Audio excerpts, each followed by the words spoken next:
Hello students, कैसे हो आप सब लोग। आई होप आप सब लोग बहुत फाइन होंगे। Now we are in the lecture number 9 of international taxation and today onwards we are going to start with the one of the important topic for your exam point of view as well as the practical life में भी ये काफ़ी काम में आने वाला chapter है। Okay, so start करते हैं without wasting much time international taxation. तो इस चैप्टर में से हमें क्या क्या कॉन्सेप्ट्स कौन से हमें पढ़ने हैं, ठीक है, पहले उसका हम डिस्कशन कर लेते हैं। पहले हमें करना है taxation of non resident Indian means NRI. Okay, then हम डिस्कस करेंगे taxation of non resident and then हम डिस्कस करेंगे फॉरेन कंपनीज के ऊपर क्या स्पेशल टैक्स रेट्स हैं। ठीक है, तो सर दोनों में फ़र्क क्या है? What is the difference between non resident Indian and the non resident? Non resident Indian मतलब जो इंडियन सिटीजन है और वो आउटसाइड इंडिया लोकेटेड है। ओके, तो उस केस में हम उसको क्या बोलते हैं? Non resident Indian. NRI account होता है ना, ठीक है, तो आपने सुना ही होगा। तो नॉन रेसिडेंट मीन्स क्या? तो वो व्यक्ति ही नॉन रेसिडेंट है। जैसे कोई फॉरेन कंपनी है तो वो इंडिया की नॉन रेसिडेंट होगी, तो उनको इंडिया से जो भी इनकम होगी उसके ऊपर एक स्पेशल टैक्स रेट हमने लगा रखा है। ठीक है, उनको कौन सी इंडियन इनकम हो सकती है और कितनी इनकम हो सकती है उसके ऊपर कितना टैक्स लगेगा, ठीक है, वो थोड़ी देर में हम डिस्कस करेंगे।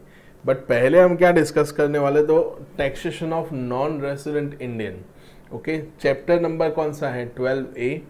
अब ये जो चैप्टर ये ऑप्शनल चैप्टर है। ऑप्शनल मतलब सिलेबस के लिए ऑप्शनल नहीं है, बट एसएससी के लिए ऑप्शनल है कि ये चैप्टर का बेनिफिट अगर आप लेना चाहो तो आप ले सकते हो। इस चैप्टर 12A के अंदर जो 70% पार्ट है वो हमने कैपिटल गेन में ऑलरेडी डिस्कस कर लिया है। ठीक है, तो जो कैपिटल गेन में डिस्कस कर लिया है, ठीक है, उसका मैं आपको सिर्फ ब्रीफ आइडिया दे दूंगा। बाकी आपको वहाँ पे कैपिटल गेन में जाके वापस से देखना पड़ेगा। वो आपको पता होगा सेक्शन 48 के अंदर वो फर्स्ट प्रोविजो था कि कन्वर्जन हम करते थे। पहले जो भी कैपिटल गेन होता था वो हम फॉरेन करेंसी में कैलकुलेट करते थे, फिर उसको वापस से कन्वर्ट करते थे किसके अंदर? रुपीज़ के अंदर, फिर वो बाइंग रेट से मल्टीप्लाई करते थे। ठीक है, तो वो कैपिटल गेन में ऑलरेडी हमने डिस्कस किया हुआ है। ओके, तो वापस से उसका हम डिस्कशन पूरा नहीं करेंगे।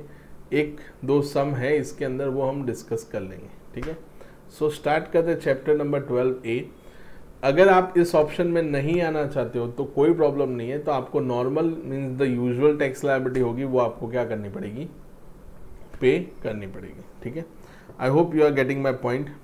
ठीक है, उसके बाद हम डिस्कस करेंगे नॉन रेसिडेंट। तो नॉन रेसिडेंट मीन्स जो नॉन रेसिडेंट मीन्स इंडिया के सिटीजन नहीं है या इंडियन कंपनी नहीं है, उन्होंने कुछ इनकम इंडिया से की हुई है, तो वो जो इंडियन इनकम उनको हुई होगी उसके ऊपर एक स्पेशल टैक्स रेट होगा। वो कौन सा टैक्स रेट होगा, ठीक है, वो थोड़ी देर में हम डिस्कस करेंगे।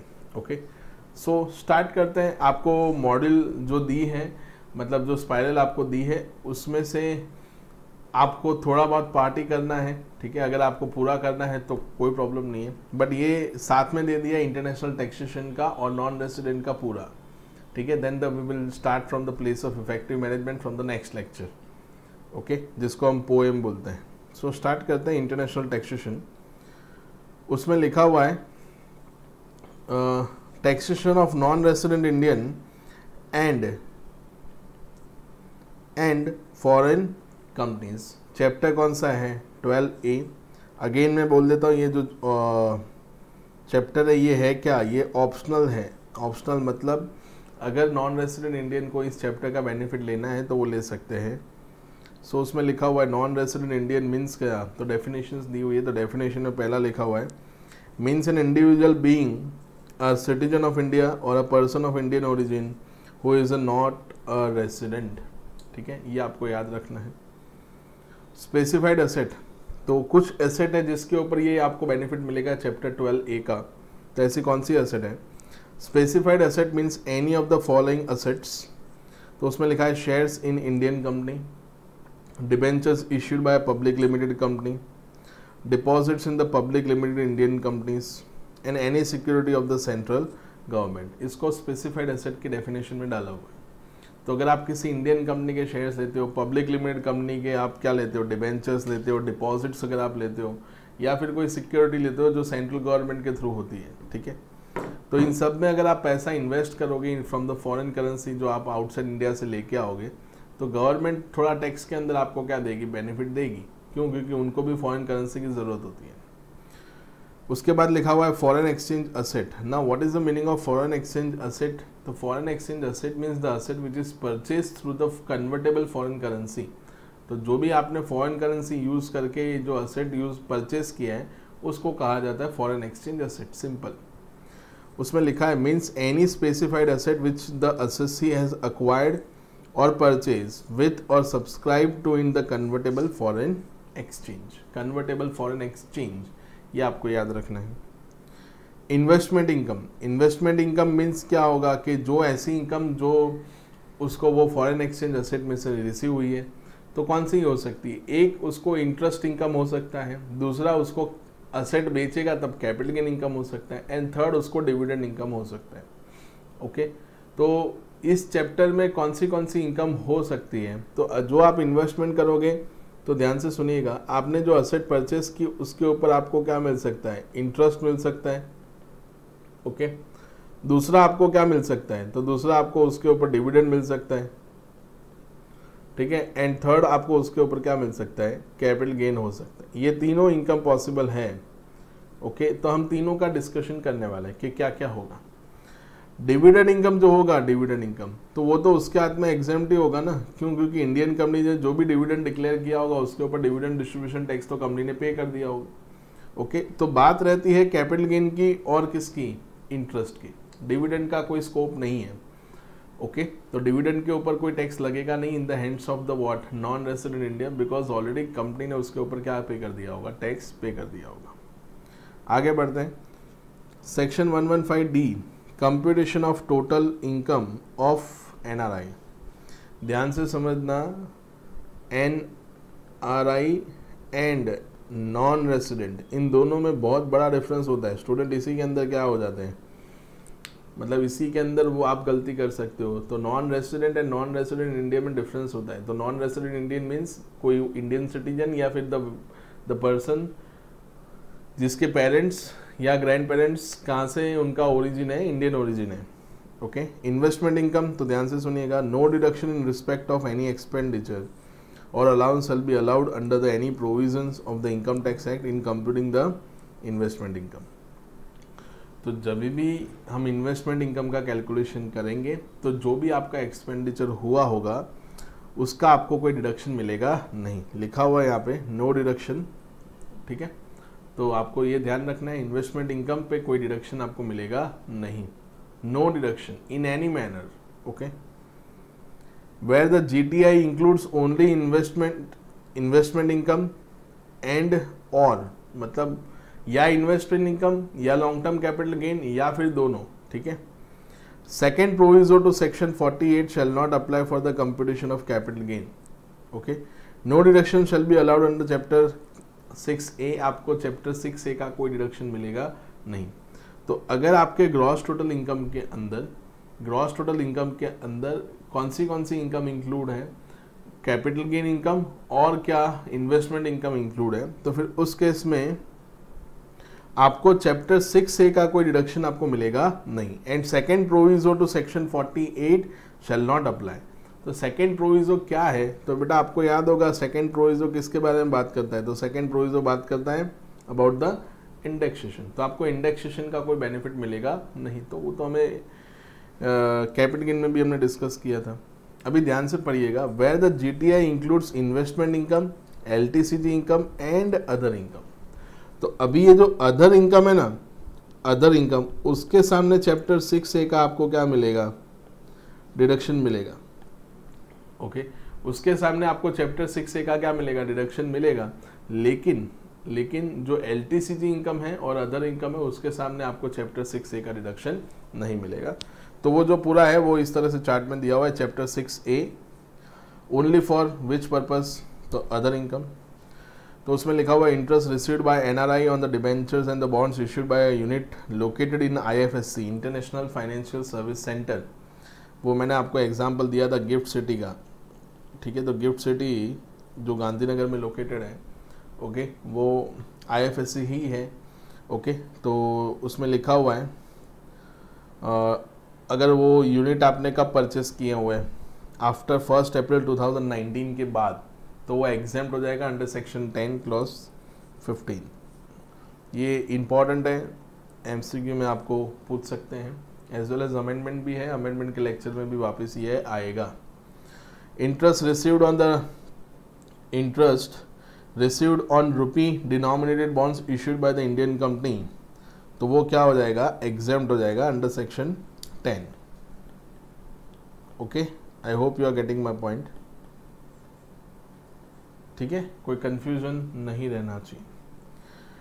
ठीक है, आगे बढ़ते हैं नेक्स्ट।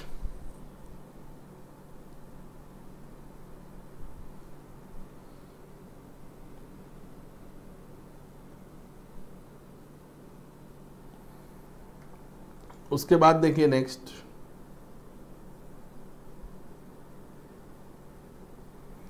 टैक्स रेट्स दिए हुए हैं आपको, क्या टैक्स रेट्स रहेंगे आपके ऊपर। सो 3 पार्ट है, एक LTCG, ठीक है, तो कितना % टैक्स लगेगा, तो 10% टैक्स लगेगा LTCG के ऊपर। इन्वेस्टमेंट इनकम के ऊपर कितना लगेगा, 20%। तो इन्वेस्टमेंट इनकम पे मैं यहाँ पे लिख देता हूँ, जनरली वो कौन सी इनकम होगी, तो interest income. Okay, dividend income तो वैसे भी उसके हाथ में क्या होगा, एग्जेम्प्ट होगा। And other income, other income मतलब जो स्लैब वाली इनकम होती है या नॉर्मल इनकम होती है, लाइक अ बिजनेस इनकम, तो फिर वो कौन सी इनकम पे जाएगा, तो नॉर्मल टैक्स रेट पे जाएगा। मतलब क्या, तो वो कौन से रेट से जाएगा, तो स्लैब, स्लैब भी कौन सा, 250 वाला। ठीक है, तो ये आपको याद रखना है और समझ भी लेना है। नाउ सेक्शन 115F, ये ऑलरेडी हमने कैपिटल गेन में क्या किया था, डिस्कस किया था। ओके, सो कैपिटल गेन में हमने ये सेक्शन 115F ऑलरेडी डिस्कस किया था। आपको पता होगा कि हमने कोई फॉरेन करेंसी से कोई असेट परचेज की और वो असेट बेच के विदिन 6 मंथ्स के अंदर अगर कहीं और वो पैसा री इन्वेस्ट करते हैं तो हमें क्या मिलता था, एग्जम्पशन मिलता था सेक्शन 115F का। ओके, उसका क्वेश्चन इलस्ट्रेशन भी हमने किया हुआ है, आप कैपिटल गेन में जाके देखोगे तो आपको मिलेगा। ठीक है, तो उसमें लिखा हुआ है, तो एक बार फिर रिवाइज कर लेते। सिर्फ long term capital gain on specified asset और द स्पेसिफाइड सिक्योरिटीज, ये सिक्योरिटीज लिखा हुआ है, acquired through the utilization of foreign currency. Okay, तो उसमें लिखा हुआ है exempt income. Okay, now what is the meaning of exempt income in this case, और द एग्जेम्प्ट अमाउंट, तो कितना अमाउंट एग्जेम्प्ट होगा, तो वो बताया था ना, जितना भी कैपिटल गेन होता है वो पूरा का पूरा इन्वेस्ट कर दो और जितना पैसा आपके पास आया था, मीन्स नेट कंसिडरेशन। तो long term capital gain multiply by the cost of the new asset, जितना आपने पैसा क्या किया है, इन्वेस्ट किया है, डिवाइड बाय आपको क्या करना है, नेट कंसिडरेशन। ओके, तो आपको उसका क्या मिल जाएगा, एग्जम्पशन मिल जाएगा। अगर आप पूरा का पूरा पैसा इन्वेस्ट कर दोगे तो फिर आपको एग्जम्पशन पूरा मिल जाएगा। वो हमने शायद वो लोटस लिमिटेड और इंडियन शुगर्स एंड केमिकल्स वाला एक क्वेश्चन था जो हमने डिस्कस किया था। So I hope you are getting my point. आगे section 115G, exemption from the filing of return of income. तो क्या एग्जेम्पशन मिल सकता है आपको? यस, बिल्कुल मिल सकता है। अगर आपकी टोटल इनकम के अंदर सिर्फ और सिर्फ इंटरेस्ट इनकम या फिर सिर्फ और सिर्फ long term capital gain include हो और अगर उसके ऊपर TDS डिडक्ट हो चुका है तो आपको अपना income tax return file India में नहीं करना है। समझ में आ रहा है? तो जो भी इंटरेस्ट इनकम आपकी होती है फिक्स डिपॉजिट से या कहीं और से, जो भी इंटरेस्ट इनकम आपकी हो रही है उसके अंदर हम आपको रिटर्न फाइलिंग में से क्या दे देंगे, एग्जम्पशन दे देंगे, आपको रिटर्न नहीं फाइल करना है। बट अगर आपकी कोई अदर इनकम होगी तो फिर उस केस में रिटर्न आपको मैंडेटरीली क्या करना है, फाइल करना है।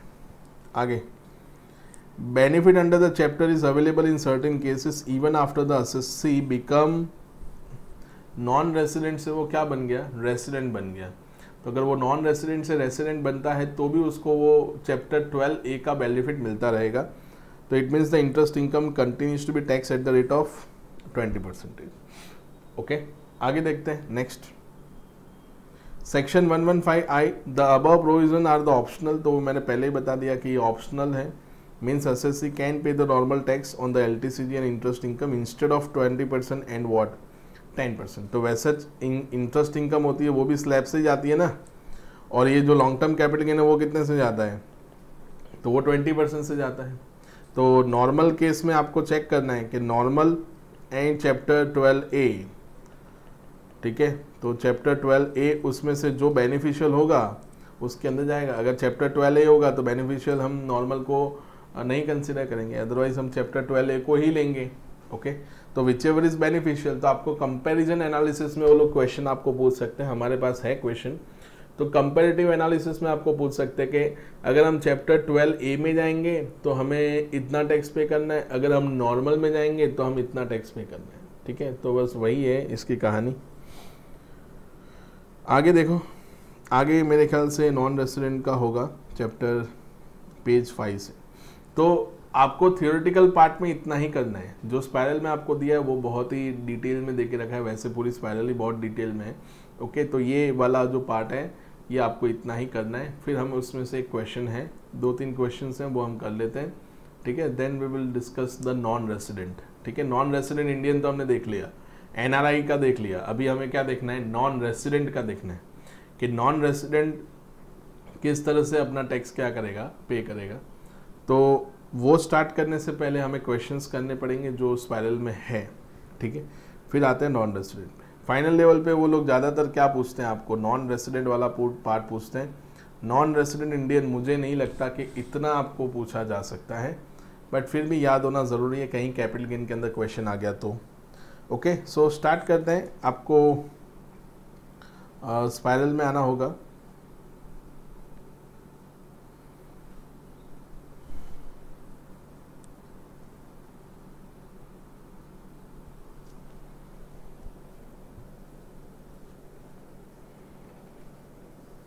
ठीक है फ्रेंड्स, तो आगे हम क्वेश्चन करेंगे तो ही हमें समझ में आएगा कि जो चैप्टर नंबर 12A हमने देखा, इन case of the calculation of the tax liability in case of the non resident Indian, तो किस तरह से हमें कैलकुलेशन करना है वो हम एग्जैक्टली देखेंगे। ठीक है, जैसा कि हम थोड़ी देर पहले हमने डिस्कस किया कि चैप्टर 12 का जो कैलकुलेशन है वो ऑप्शनल है। ठीक है, वो कंपल्सन नहीं है, अगर आप चाहो तो चैप्टर 12A का बेनिफिट ले सकते हो, otherwise you can calculate the tax liability under the normal scenario. Okay so starting with that part. Okay जो चैप्टर नंबर 12 का जो पार्ट है 12A का, ठीक है, मुझे जहाँ तक लगता है तो फाइनल लेवल पे थोड़ा डिफ़िकल्ट है पूछना, क्योंकि बहुत इजी कैलकुलेशन होता है। इंटरमीडिएट में कहीं ना कहीं आपने थोड़ा बहुत देखा होगा, पर जो सम्स मैंने यहाँ पे कवर किए वो थोड़े मिक्सचर सम है। ठीक है, मतलब थोड़े हाई लेवल के सम्स आपको मिलेंगे। तो सबसे पहले तो आपको थोड़ा कैपिटल गेन याद करना पड़ेगा। तो आप याद करोगे कैपिटल गेन के अंदर, तो हम जब नॉन रेसिडेंट इंडियन का कैपिटल गेन कैलकुलेट करते थे, तो अगर उन्होंने कोई फॉरेन करेंसी यूज़ करके कोई कैपिटल असेट परचेस की है, तो in that case we need to calculate the capital gain in first into the Indian currency and second into the foreign currency, then we need to reconvert into the Indian currency again. So आपको वो पता होगा, section 115F का भी आपको याद होगा। Section 115F is related to the long term capital gain. अगर आपका हुआ और अगर आपने कोई स्पेसिफाइड एसेट्स परचेस किए, तो in that case you are eligible for the exemption under section 115F as well, provided वो नॉन रेसिडेंट होना चाहिए। दूसरा क्या था कि एसेट उसके पास कौन सी होनी चाहिए, लॉन्ग टर्म, और उसने फॉरेन करेंसी का क्या किया हो, यूज़ किया हो, तो सेक्शन 115F का उसको क्या मिलता था, एग्जम्पशन मिलता था। ठीक है फ्रेंड्स, नाउ सो स्टार्ट करते हैं। इलस्ट्रेशन करेंगे तो ज़्यादा आइडिया आएगा। जैसा कि मैंने आपको बताया, ये चैप्टर में आपको थियोरी नहीं पढ़ना है, क्योंकि काफ़ी इन डिटेल में दे के रखा है। ठीक है, तो मेक श्योर कि आप वो ना डिटेल में समझो। मैंने जो आपको चैप्टर हैंड रिटन नोट्स दिए वो लिख लोगे तो उतना सफिशिएंट है। Okay so starting with the question, उसमें लिखा हुआ है इलस्ट्रेशन नंबर 1, उसमें लिखा है non resident Indian furnish the following data for the computation of his income for the previous year ended on 31 March 2020। Okay, उसने कुछ शेयर्स परचेस किए, तो परचेस फ्रॉम स्टॉक एक्सचेंज, मतलब कुछ शेयर्स है जो उसने स्टॉक एक्सचेंज से परचेस किए थे। उसमें पहला है रिलायंस का परचेस किया था। ओके, कितने में परचेस किए, तो 5 लाख रुपए के। ठीक है, और क्या यूज़ किया है, तो फॉरेन करेंसी उन्होंने क्या किया हुआ है, यूज़ किया हुआ है। ठीक है, उसके बाद देखिए आगे नेक्स्ट, उसके बाद देखो नेक्स्ट, तो उन्होंने फॉरेन करेंसी क्या किया हुआ है, यूज़ किया हुआ है। ठीक है, उसके बाद देखिए आगे नेक्स्ट, उसके बाद आप देखोगे तो उन्होंने जो भी शेयर्स परचेस किए रिलायंस के, वो उसमें किस में परचेस किए, तो फॉरेन करेंसी में परचेस किए। उसके बाद टिस्को के शेयर्स परचेस किए, वो भी उसने सेम डेट को ही परचेस किए, बट उसके लिए भी उन्होंने क्या यूज़ किया है, फॉरेन करेंसी ही यूज़ किया हुआ है। फिर टेल्को, तो वो उन्होंने परचेस किए 1 जनवरी 2017 को। ओके, कितने में, तो 8 लाख रुपीज़। तो इस केस में हम वो जो भी कैपिटल गेन का कैलकुलेशन होता है वो हम फॉरेन करेंसी में नहीं करेंगे, ये सीधा हम किस में करेंगे, तो रुपीस में ही करेंगे। क्यों? क्योंकि उन्होंने फॉरेन करेंसी यूज़ नहीं किया है। तो अगर फॉरेन करेंसी यूज़ किया होगा तो ही हम क्या करेंगे, उसका कैलकुलेशन जो सेक्शन 48 का प्रोविज़ो था, फर्स्ट प्रोविज़ो, उसके मुताबिक होगा। ये आपको याद होगा, ठीक है। तो उसमें देखो नीचे लिखा हुआ है सेल्स, ठीक है। तो सेल्स उन्होंने कर दिया है, रिलायंस का शेयर सेल किया है। तो अभी देखो उन्होंने परचेस कब किया था, तो उन्होंने परचेस किया था 1 जनवरी 2019 को, और बेचा उन्होंने कब, 1 जनवरी 2019 को उन्होंने परचेस किया था और 4 जनवरी 2020 को बेच दिया। मतलब ये लॉन्ग टर्म शेयर होगा, 12 महीने से ज़्यादा का है, ठीक है।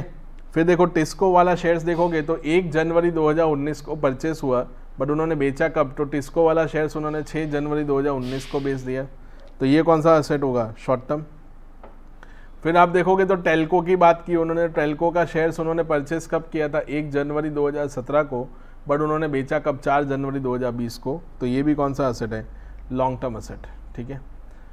कितने में बेचा है, तो 12 लाख में, 9,30,000, 12 लाख रुपए इतने में बेचा हुआ है। फिर उनको नीचे कंपनी जो डिविडेंड मिला है उन लोगों से, तो रिलायंस से डिविडेंड निकला है, 10.5 लाख रुपए का डिविडेंड मिला हुआ है। ओके, कलेक्शन चार्जेस कितना है, 20,000। तो ऐसा आपको भी पता है कि dividend received from the Indian company is exempt in the hands of share holder. फिर आप देखोगे तो टिस्को से डिविडेंड मिला हुआ है, देन टेल्को से भी डिविडेंड क्या हुआ है, रिसीव हुआ है। तो इससे सर क्या होगा, तो आपको इनकम फ्रॉम अदर सोर्सेज के अंदर, इनकम फ्रॉम अदर सोर्सेज के अंदर एक सेक्शन सिखाया था, याद करिए, सेक्शन 115 BBDA। तो कुछ स्टूडेंट को ये सेक्शन याद आ रहा होगा कि सर 115 BBDA में आपने हमें सिखाया था कि अगर 10 लाख रुपए से ज़्यादा डिविडेंड मिलता है ना, किससे ज़्यादा, 10 लाख रुपए से ज़्यादा डिविडेंड मिलता है, तो such excess is chargeable to tax at the rate of 10%। But आपने ये नहीं देखा होगा कि section 115 BBDA is applicable only in case of resident. तो वो तो सिर्फ रेसिडेंट में ही एप्लीकेबल होता है, ठीक है। तो अगर आपके दिमाग में ये क्वेश्चन आ रहा है कि सर 115 BBDA एप्लीकेबल कर दो, तो नहीं होगा, क्योंकि 115 BBDA is not applicable in case of the non resident, ठीक है। तो ये आपको क्या रखना है, याद रखना है। तो ये 115 BBDA एप्लीकेबल होगा नहीं, ठीक है। तो इसको मैं यहाँ पे कैंसिल कर देता हूँ। तो इसकी हमें नोट लिखनी पड़ेगी। उसके बाद देखिए क्वेश्चन काफ़ी बड़ा है और एग्ज़ाम में आ भी सकता है, ठीक है। चैप्टर कोई छोटा मोटा सम नहीं पूछेंगे आपको, जो लेवल का सम पूछ सकते वही मैंने यहाँ पे कवर किया हुआ है। उसके बाद आप देखोगे तो on 31 March 2020 out of the sale proceeds of Reliance ₹6 lakh is invested in the shares of Grasim, and out of the sale proceeds of Tisco ₹4,50,000 invested in the ACC। मतलब जो रिलायंस का पैसा था ना, वो उन्होंने कहाँ इन्वेस्ट किया, तो ग्रासिम में इन्वेस्ट किया। और वो जो टिस्को वाला पेमेंट था, टिस्को का शॉर्ट टर्म का पेमेंट था, तो टिस्को का शॉर्ट टर्म का पेमेंट था ना, तो जानबूझ के टिस्को का इन्वेस्टमेंट किया। तो वो लोग वो ऐसा बोलेंगे कि सेक्शन 115F का एग्जामिशन दो। 115F का एग्जामिशन तो तभी मिलेगा ना जब टिस्को कौन सा शेयर होता है, शॉर्ट टर्म या लॉन्ग टर्म। लॉन्ग टर्म होगा तो ही 115F का एग्जामिशन मिलेगा। लेकिन इस केस में तो हम बोल सकते हैं ना ऐसा कि उसका जो शेयर है वो तो कौन सा है, शॉर्ट टर्म है। तो फिर उस केस में हम डिडक्शन देंगे, सॉरी डिडक्शन नहीं, हम एग्जामिशन देंगे नहीं, ठीक है। आगे, also out of the sale proceeds of the Telco ₹10 lakh is invested in the shares of LML limited on 29 March 2020। तभी ये जो इन्वेस्टमेंट आपने किया, क्या इसका आपको कोई एग्जाम्पशन मिलेगा, नहीं। कहीं देखा था कैपिटल गेन में कि किसी कंपनी के शेयर्स बेच के किसी और कंपनी के शेयर्स परचेस करते हो तो आपको एग्जाम्पशन मिला, नहीं। उसके बाद लिखा हुआ है compute the total income of non resident Indian to the best of his advantage, all the shares mention in the above are the listed on the stock exchange. सारे के सारे शेयर्स क्या हैं, स्टॉक एक्सचेंज पे listed है।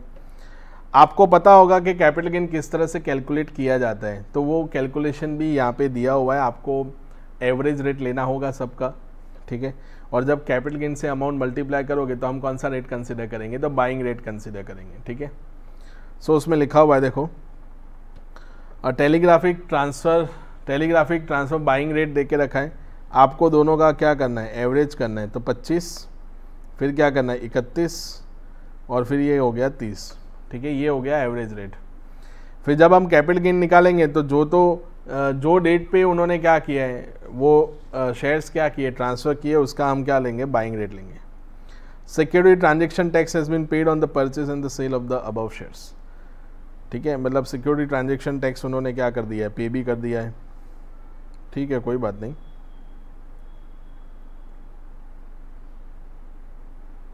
Start करते हैं now. सबसे पहले हम कैलकुलेशन करेंगे किसके मुताबिक, तो जो चैप्टर 12A है उसके मुताबिक, ठीक है। So computation of tax liability, computation of tax liability as per chapter 12A, okay. तो 12A के मुताबिक आपको कैलकुलेशन करना है कैपिटल गेन का। उसके अंदर सबसे पहले हमें किसका करना पड़ेगा, रिलायंस का। तो रिलायंस के शेयर्स उन्होंने बेचे हैं, ठीक है। तो आप साथ में भी कर सकते हो, ठीक है, बट मैं साथ में नहीं करूँगा, मैं अलग अलग करूँगा, ठीक है। So computation of capital gain, okay. उसके अंदर पर्टिकुलर्स, देन अमाउंट रुपीज़। ये हम किसका कर रहे हैं, कौन सी कंपनी का कर रहे हैं, रिलायंस का कर रहे हैं। तो कितनी सेल प्राइस है, तो उन्होंने कितने में वो शेयर्स बेचे हुए हैं। तो जो अमाउंट है वो तो रुपीस में देके रखा है, पर उसको हमें किस में कन्वर्ट करना पड़ेगा, तो उसको हम डॉलर में कन्वर्ट करेंगे, ठीक है। डॉलर में कन्वर्ट करने के बाद जो भी वैल्यू आएगी वो डॉलर को हम बाइंग रेट से मल्टीप्लाई करेंगे, ठीक है। इतना तो हमने भी सीखा हुआ है। तो उसने कितने के शेयर्स परचेस किए हैं, ठीक है, उससे हमें पता चलेगा। तो सबसे पहले आप सेल प्राइस निकालो। तो सेल प्राइस है कितना, तो 12 लाख रुपए, ठीक है। तो मैं यहाँ पे लिख देता हूँ 12 लाख रुपए। अब ये 12 लाख को डॉलर में कन्वर्ट करना है, तो 12 लाख को डॉलर में कन्वर्ट करने के लिए आपके पास कन्वर्जन रेट होना चाहिए। तो हम कन्वर्जन रेट कौन सा लेंगे, तो जो भी एवरेज रेट होगा वो लेंगे, ठीक है। तो ध्यान से देखिएगा, तो एवरेज रेट कब का लेंगे, तो average rate date of transfer का लेंगे ना, DOT का लेंगे, ठीक है। तो डेट ऑफ ट्रांसफ़र पे जो भी एवरेज रेट होगा वो हम कंसिडर करेंगे नाउ। तो जाके क्वेश्चन में जाके देखिए, जो डेट ऑफ ट्रांसफ़र का एवरेज रेट है वो कितना है, तो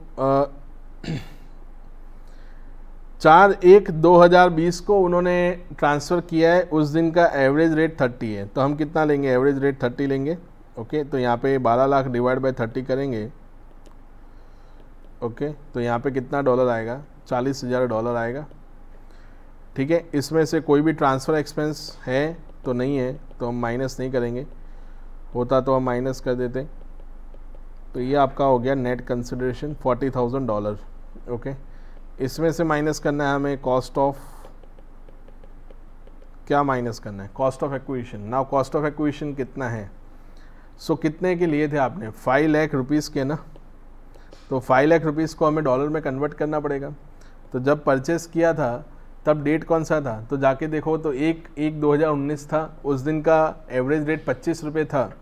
तो 5 लाख डिवाइड बाय कितना करूँगा मैं, 25 करूँगा। तो यहाँ पे कितना आएगा, तो $20,000। Now what is a long term capital gain before the exemption under section 115F। तो long term capital gain is $20,000। इसको हम मल्टीप्लाई करेंगे, किससे मल्टीप्लाई करेंगे, तो बाइंग रेट, याद करो सब कुछ याद आ रहा है ना, buying rate on date of transfer. तो ऑन डेट ऑफ ट्रांसफ़र पे जो बाइंग रेट होगा वो मल्टीप्लाई करेंगे। तो डेट ऑफ ट्रांसफ़र पे बाइंग रेट कितना था, तो 29 रुपीज़ है ना। तो उसको आप मल्टीप्लाई करोगे तो आपको लॉन्ग टर्म कैपिटल गेन मिलेगा। तो 20,000 मल्टीप्लाई बाय कितना करना है, 29। सो ये हो गया आपका 5,80,000 लॉन्ग टर्म कैपिटल गेन। इसमें से हमें माइनस करना है क्या, exemption, exemption under section 115F, okay. तो कितना एग्जेम्पशन आपको मिलेगा, जितना पैसा आपके पास आया, याद करो एक फॉर्मूला था, amount invested divided by net consideration multiply by capital gain. तो कितना पैसा आपके पास आया, तो आपके पास आया था कितना पैसा और आपने इन्वेस्ट कितना किया।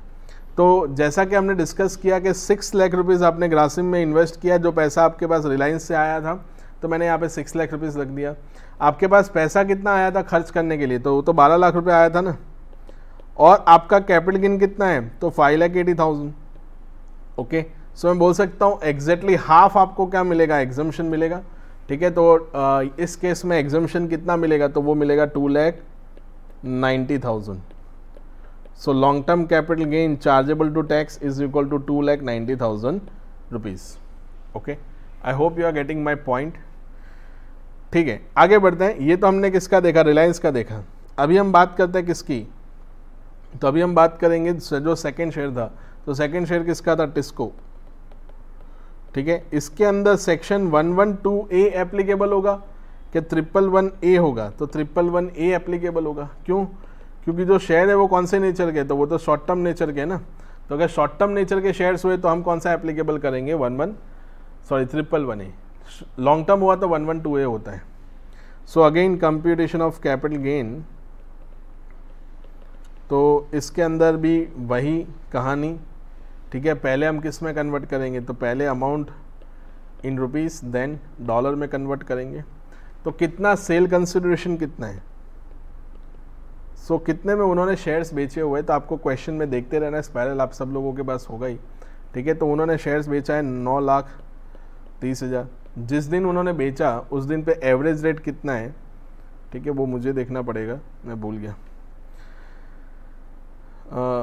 उन्होंने बेचा है 6/6/2020 को 19 को ही बेचा है। सो यहाँ पे ये ईयर गलत दिया हुआ है। ठीक है, ये आप चेंज कर लेना, 6/6/2019, तो 31 रुपये है। ओके, सो यहाँ पे हम कंसिडर करेंगे, तो इसके अंदर हम लेंगे कितना वाला value, 31। Okay, so 9,30,000 divide by 31 करोगे, सो ये हो गया $30,000। ओके, इसमें से ट्रांसफ़र एक्सपेंस होंगे तो हम माइनस करेंगे, पर ट्रांसफ़र एक्सपेंस है ही नहीं, सो डायरेक्टली हम क्या माइनस करेंगे, तो कॉस्ट ऑफ एक्विजिशन। नाउ कितने में ये शेयर्स हमने परचेस किए थे, तो परचेस कितने में किया हुआ है, सो 6 लाख रुपीज़ में परचेस किए थे ये शेयर्स हमने।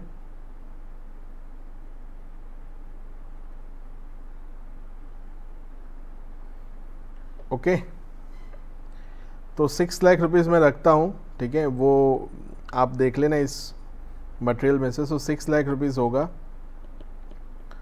डिवाइडेड बाय हम कितना करेंगे, तो जब उन्होंने बाय किया था उस टाइम पे एवरेज रेट कितना था, तो 25 रुपीज़ था। ओके, तो 6 लाख डिवाइड बाय 25 आप करिए, सो $24,000। ओके, सो $24,000 हम यहाँ से माइनस करेंगे, तो ये आपको मिलेगा शॉर्ट टर्म कैपिटल गेन, जो कितने डॉलर का होगा, $6,000 मल्टीप्लाई बाय आपको क्या करना है, तो मल्टीप्लाई बाय आपको करना है बाइंग रेट। ओके, तो बाइंग रेट कितना है, तो जिस दिन उन्होंने शेयर्स बेचा उस दिन पे बाइंग रेट कितना है, तो 30 रुपीज़ है। Okay, so short term capital gain in rupees कितना मिलेगा, तो 6, सो 1,80,000 रुपीज़ ये आपका कैपिटल गेन होगा। नाउ अभी हम बात करते हैं एग्जेम्पशन अंडर सेक्शन 115F, तो नॉट अवेलेबल। क्यों अवेलेबल नहीं होगा 115F का एग्जेम्पशन, बिकॉज 115F का एग्जेम्पशन सिर्फ और सिर्फ कौन सी एसेट के सामने मिलता है, लॉन्ग टर्म एसेट के सामने। ठीक है, ये हो गया किसका, तो टिस्को का। अभी हम बात करते हैं टेल्को। ठीक है, सो पर्टिकुलर्स अमाउंट रुपीज़, इसमें मैं डॉलर का कॉलम इसलिए नहीं बना रहा हूँ क्यों, इन्होंने ये जो शेयर्स परचेस किए वो फॉरेन करेंसी में नहीं परचेस किए, उन्होंने किस में परचेस किए, तो इंडियन करेंसी में। तो फुल वैल्यू ऑफ कंसिडरेशन कितने में शेयर्स उन्होंने बेचा हुआ है, 12 लाख रुपए में। Okay, minus cost of acquisition करूँगा, तो सर ये तो शेयर्स लॉन्ग टर्म नेचर के हैं, तो आप इंडेक्सेशन बेनिफिट क्यों नहीं दे रहे हो। पहले वाले में तो समझ में आता है, आपने इंडेक्सेशन रिलायंस वाले में नहीं दिया क्योंकि उस केस में फर्स्ट प्रोविजो का एक्सेप्शन था, पर आप सेकंड वाले में भी इंडेक्सेशन का बेनिफिट क्यों नहीं दे रहे हो। उसका रीज़न ये है कि आपको पता होगा कि सेक्शन 112A के अंदर इंडेक्सेशन का बेनिफिट मिलता नहीं है। ठीक है, तो यहाँ से हम कितना माइनस करेंगे, डायरेक्टली 8 लाख रुपीज़ क्या होगा, माइनस होगा, तो 4 लाख रुपीज़ ये हमारा क्या होगा, long term capital gain. Okay, I hope आपको ये समझ में आया। अभी इन सब का हमें क्या करना है, तो इन सब का हमें टोटल करना है, टोटल करने के बाद उसके अंदर टैक्स का कैलकुलेशन करना है। ओके, सो स्टार्ट करते हैं। नाउ कंप्यूटेशन ऑफ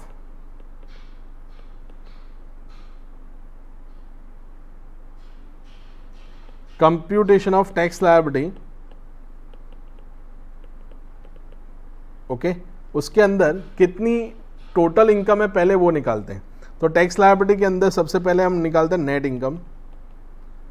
तो नेट इनकम उसकी कितनी है, तो पर्टिकुलर्स अमाउंट रुपीस, ठीक है। तो उसकी सबसे पहले इनकम कौन सी है, तो वो कैपिटल गेन इनकम है। तो long term capital gain and short term capital gain 112A and 111A। तो 111A के अंदर तो हमने निकाल दिया था 1,80,000। ये टेल्को एंड रिलायंस का मिला के कितना हो रहा है, तो टेल्को एंड रिलायंस का मिला के 290 प्लस 4 लाख मतलब 6,90,000 उसका हो रहा है, ओके। तो मैं यहाँ पे लिख देता हूँ 6 लाख कितना 90,000। इन दोनों का आप टोटल करोगे तो आपको क्या मिलेगा, gross total income. Income from other sources किसी को ऐड करने की इच्छा है, नहीं होगा। क्यों नहीं होगा, क्योंकि ऑलरेडी सेक्शन 115 BBD एप्लीकेबल नहीं होगा।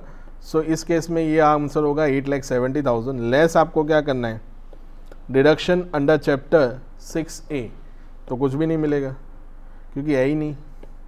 Net income, so net income कितना होगा, तो नेट इनकम होगा 8 लाख कितना 70,000 रुपीज़। ना अभी हम इसके ऊपर टैक्स लायबिलिटी कैलकुलेट करते हैं। सो टैक्स लायबिलिटी कितना कैलकुलेट होगा, सो सबसे पहले हमें टैक्स लायबिलिटी कैलकुलेट करना है क्या, सो सबसे पहले हम कैलकुलेट करेंगे इन case of the section 112A।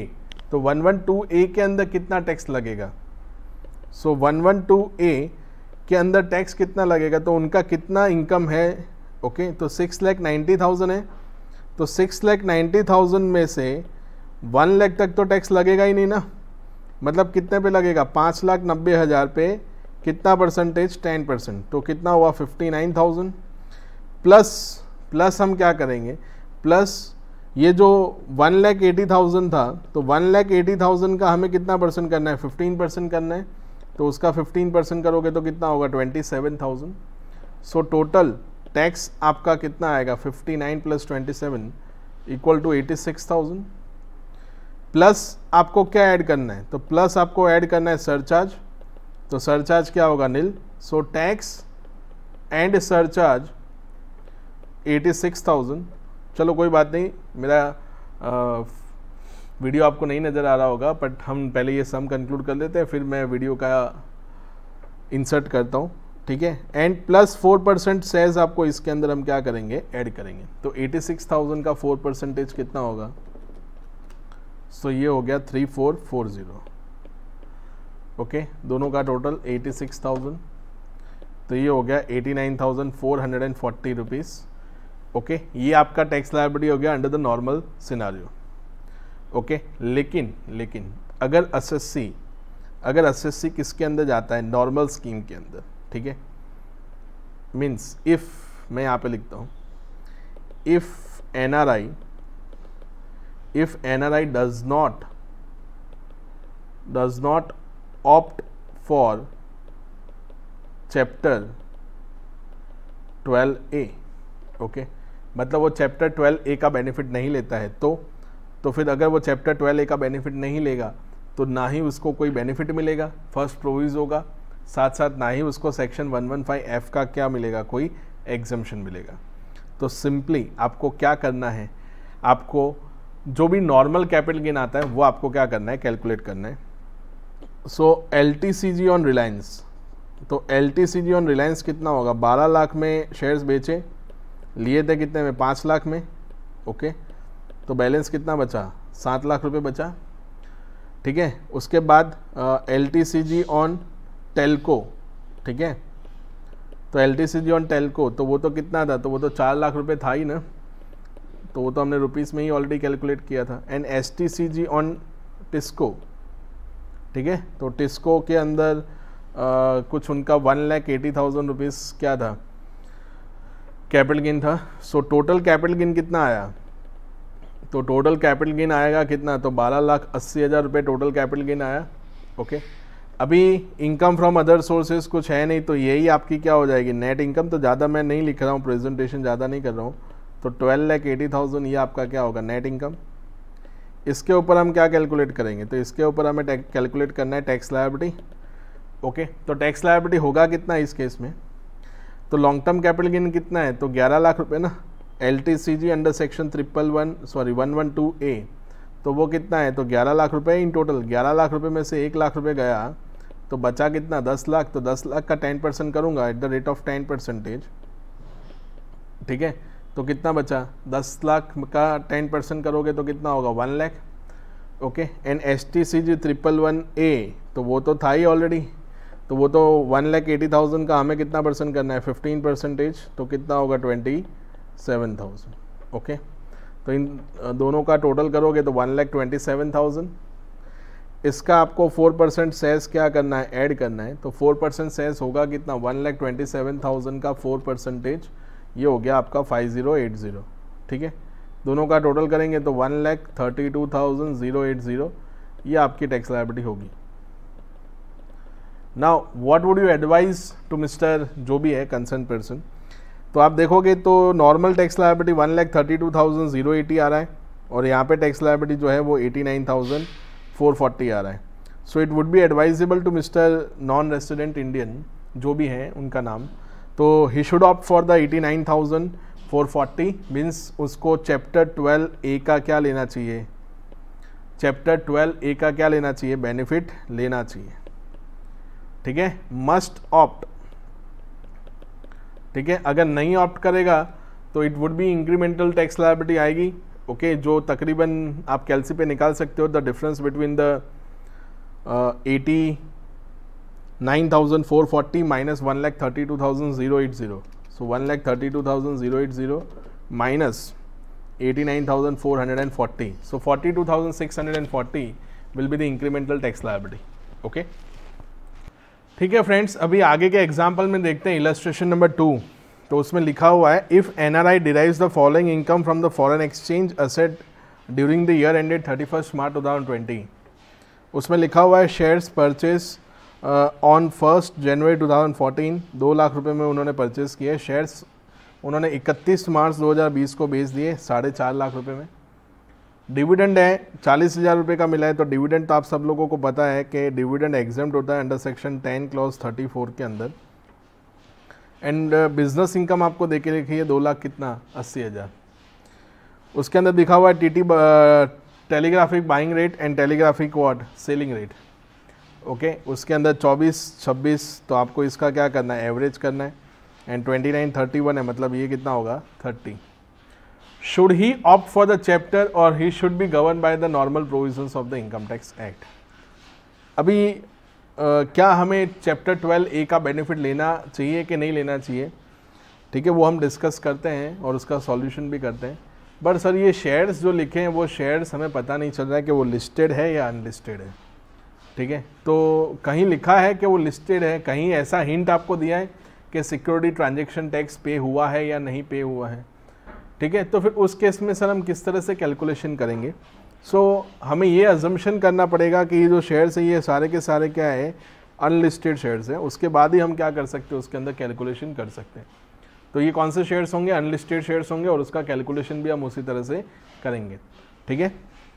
So start करते हैं, okay. So computation of tax liability,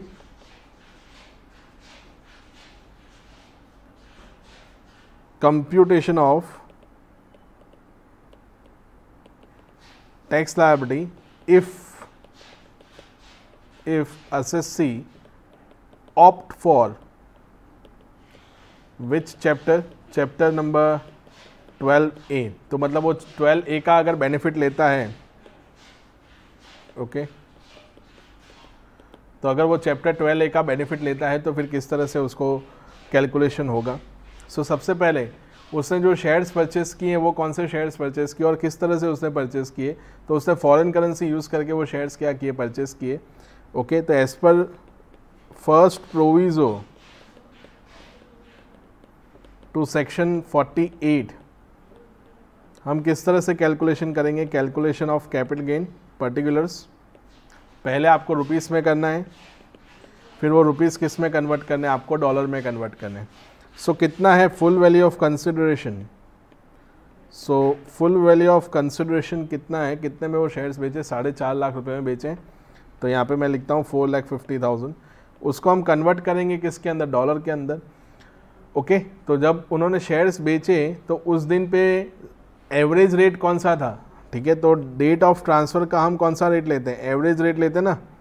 तो डेट ऑफ ट्रांसफ़र पे एवरेज रेट कितना था, तो 4.5 लाख डिवाइड बाय हमें कितना करना है 30, तो कितना होगा $50,000 होगा ना। ओके, उसके बाद हमें क्या माइनस करना है, तो उसके अंदर से हमें माइनस करना है कॉस्ट ऑफ एक्विजिशन। तो कॉस्ट ऑफ एक्विजिशन हम कितना माइनस करेंगे इस केस में, ध्यान से सुनिएगा जो मैं बोल रहा हूँ। कॉस्ट ऑफ एक्विजिशन इसमें कितना माइनस करना है, तो कितने में उसने शेयर्स लिए थे, 2 लाख रुपए में लिए थे। ओके, बट वो 2 लाख रुपए आपको कन्वर्ट करने पड़ेंगे। तो जिस दिन उसने बाय किया उस दिन पे एवरेज रेट 25 था। Okay, so 2 lakh divide by 25,000 करोगे, सो $8,000 होगा। तो $8,000 यहाँ से हम माइनस करेंगे। सो आपको लॉन्ग टर्म कैपिटल गेन मिलेगा किस में, डॉलर में, जो कितना होगा $7,000।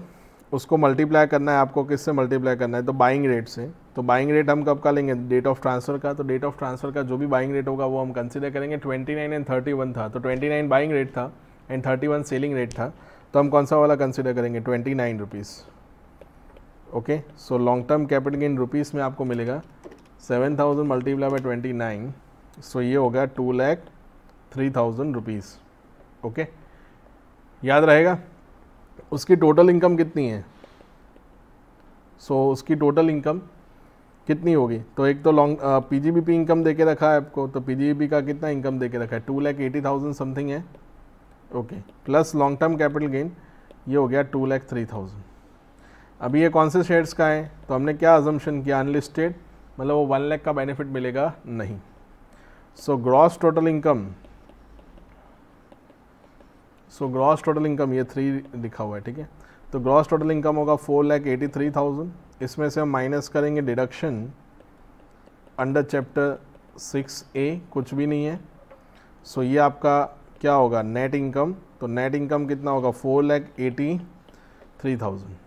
ओके, तो ये 4,83,000 हम क्या करेंगे, इसके ऊपर टैक्स कैलकुलेशन करते हैं। तो कैलकुलेशन ऑफ टैक्स लायबिलिटी, तो कितना होगा टैक्स लायबिलिटी इस केस में, so up to normal limit भी है।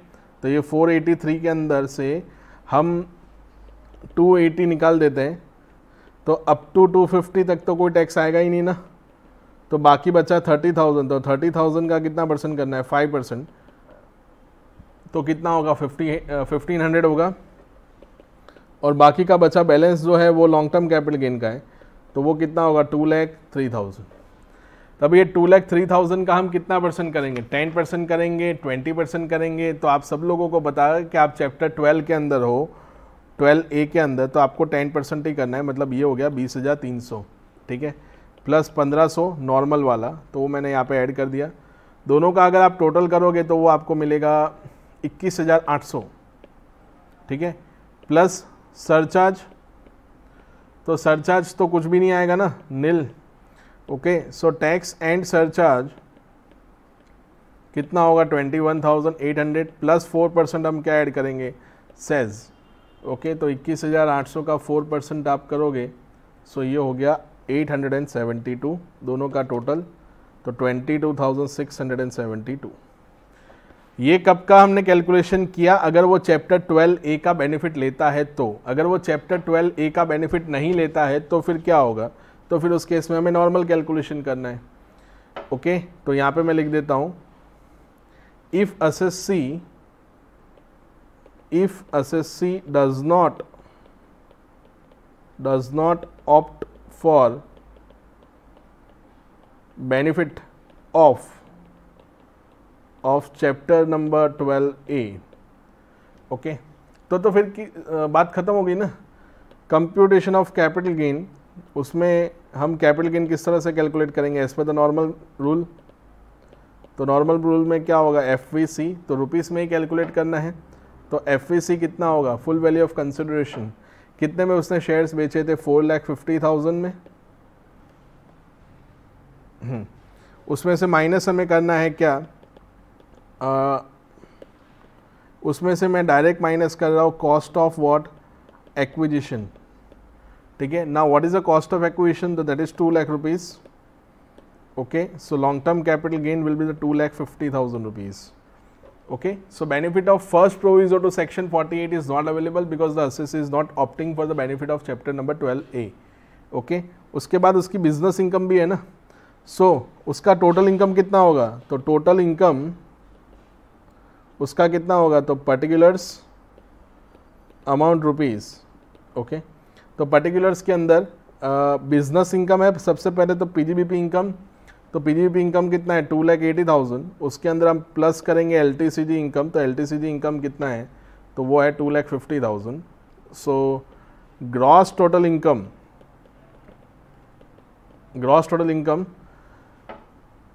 5,30,000. कोई डिडक्शन मिलेगा इन लोगों को, कोई भी डिडक्शन नहीं मिलेगा, तो यहाँ से हम माइनस करते हैं डिडक्शन अंडर चैप्टर 6A, तो कुछ भी डिडक्शन नहीं मिलेगा, नील. सो ये हो गया आपका net income 5,30,000. Okay, I hope ये आपको समझ में आया ना. सो इसका हम वापस से टैक्स लायबिलिटी कैलकुलेट करना है. सो टैक्स लायबिलिटी ध्यान से 5,30,000 में से कुछ इनकम नॉर्मल रेट से जाएगी, तो 2,80,000 वाली, तो उसमें तो 1,500 रुपये फिक्स आ जाएगा, 2.5 लाख तक कोई टैक्स नहीं लगता है. और बाकी बचा 2,50,000. तो अभी 2,50,000 जो होगा, ठीक है, इसके अंदर हम कितना % टैक्स लगाएंगे, तो ये 2,50,000 जो आपका क्या आया, लॉन्ग टर्म कैपिटल गेन. ठीक है, तो ये लॉन्ग टर्म कैपिटल गेन के अंदर हम कितना टैक्स लगाएंगे. ओके, नाउ ठीक है फ्रेंड्स, जैसा कि हम देख रहे हैं कि जो भी ये लॉन्ग टर्म कैपिटल गेन आया 2,50,000, तो वो 2,50,000 का इन केस ऑफ सेक्शन 112, यहाँ पे 112 एप्लीकेबल नहीं होगा. तो अगर आपने 112 कैपिटल गेन में हमने डिस्कस किया था, अगर नॉन रेसिडेंट होगा तो कितना % टैक्स लगेगा, 10%. ओके, तो इसका हो गया 25,000 प्लस 1,500, सो टोटल कितना आ गया 26,500. ओके, इसका हम कितना % सेज ऐड करेंगे, 4% सेज ऐड करेंगे, तो 26,500 का 4%, ये हो गया आपका 1060. ओके, इन दोनों का टोटल करना है आपको, सो ये हो जाएगा 27,560. ओके, ये आपकी क्या होगी, तो ये आपका फाइनल टैक्स लायबिलिटी होगा. अभी आपको दोनों को कंपेयर करना है. ठीक है, ये वाला वैल्यू 22,672 एंड 27,562, तो whichever is more beneficial to the tax payer, तो कौन सा आप ऑप्शन सिलेक्ट करना पसंद करोगे, तो 22,672. ओके, आई होप ये आपको समझ में आया. ठीक है, ये चैप्टर 12A के 2 सम थे जो मुझे करवाने थे आपको. ओके, इसको देख लेना एक बार. एग्ज़ाम पॉइंट ऑफ व्यू से मैं इतना इंपॉर्टेंट नहीं समझता हूँ, बट कभी कभार आ सकता है.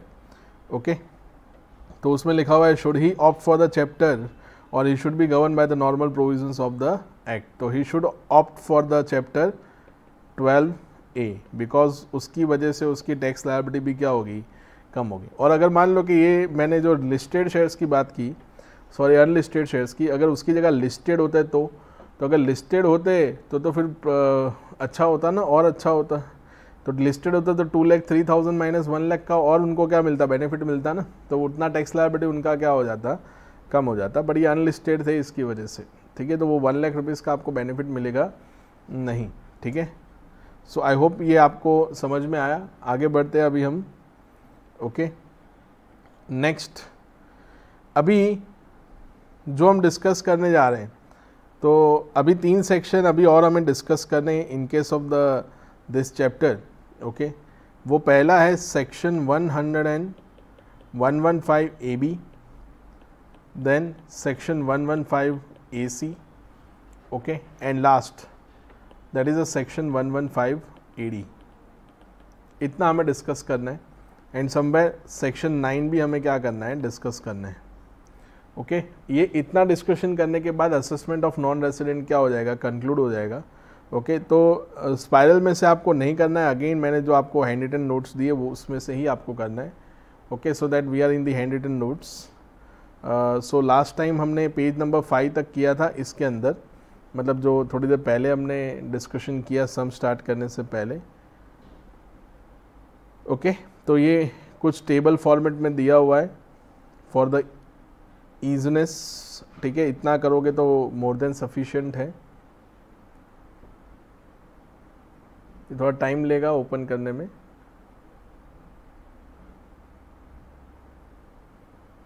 ठीक है, सो आप देखोगे तो चैप्टर नंबर 12A यहाँ पे पेज नंबर 4 पे कंप्लीट हुआ था। Okay, and we are in the page number 5। Okay, the special tax rates of और for the non resident foreign company, so we are in the interest provision. ठीक है, सो इसको हम बाद में डिस्कस करेंगे, उससे पहले हमें डिस्कशन करना है section 115AB AC and AD का, ये वाला। तो ध्यान से समझिएगा, इसके सम्स हैं हमारे पास, बट सम कभी तक एग्ज़ाम में आज तक आए नहीं है, बट आपको कहीं ना कहीं वो लोग टैक्स रेट्स में पूछ सकते हैं, तो आपको टैक्स रेट्स पता होने चाहिए। ठीक है, ये अगर स्पाइरल में आप देखने जाओगे तो 2-3 सेक्शन तो मैंने इसके दिए भी नहीं है, क्योंकि उसकी हैंड रिटन नोट्स में देने वाला था। ओके, तो अगर हम स्पाइरल में से करने जाएंगे तो वो बहुत लेंदी हो जाएगा। ठीक है, तो आप नॉन रेसिडेंट के लिए इतना आपको पढ़ना है। देन वो जो सम हमने किए वो उसमें लिखा हुआ है special provision for the non resident and the foreign companies. ठीक है, क्या स्पेशल प्रोविजंस हैं? ओके, तो उसको डिस्कस करते हैं।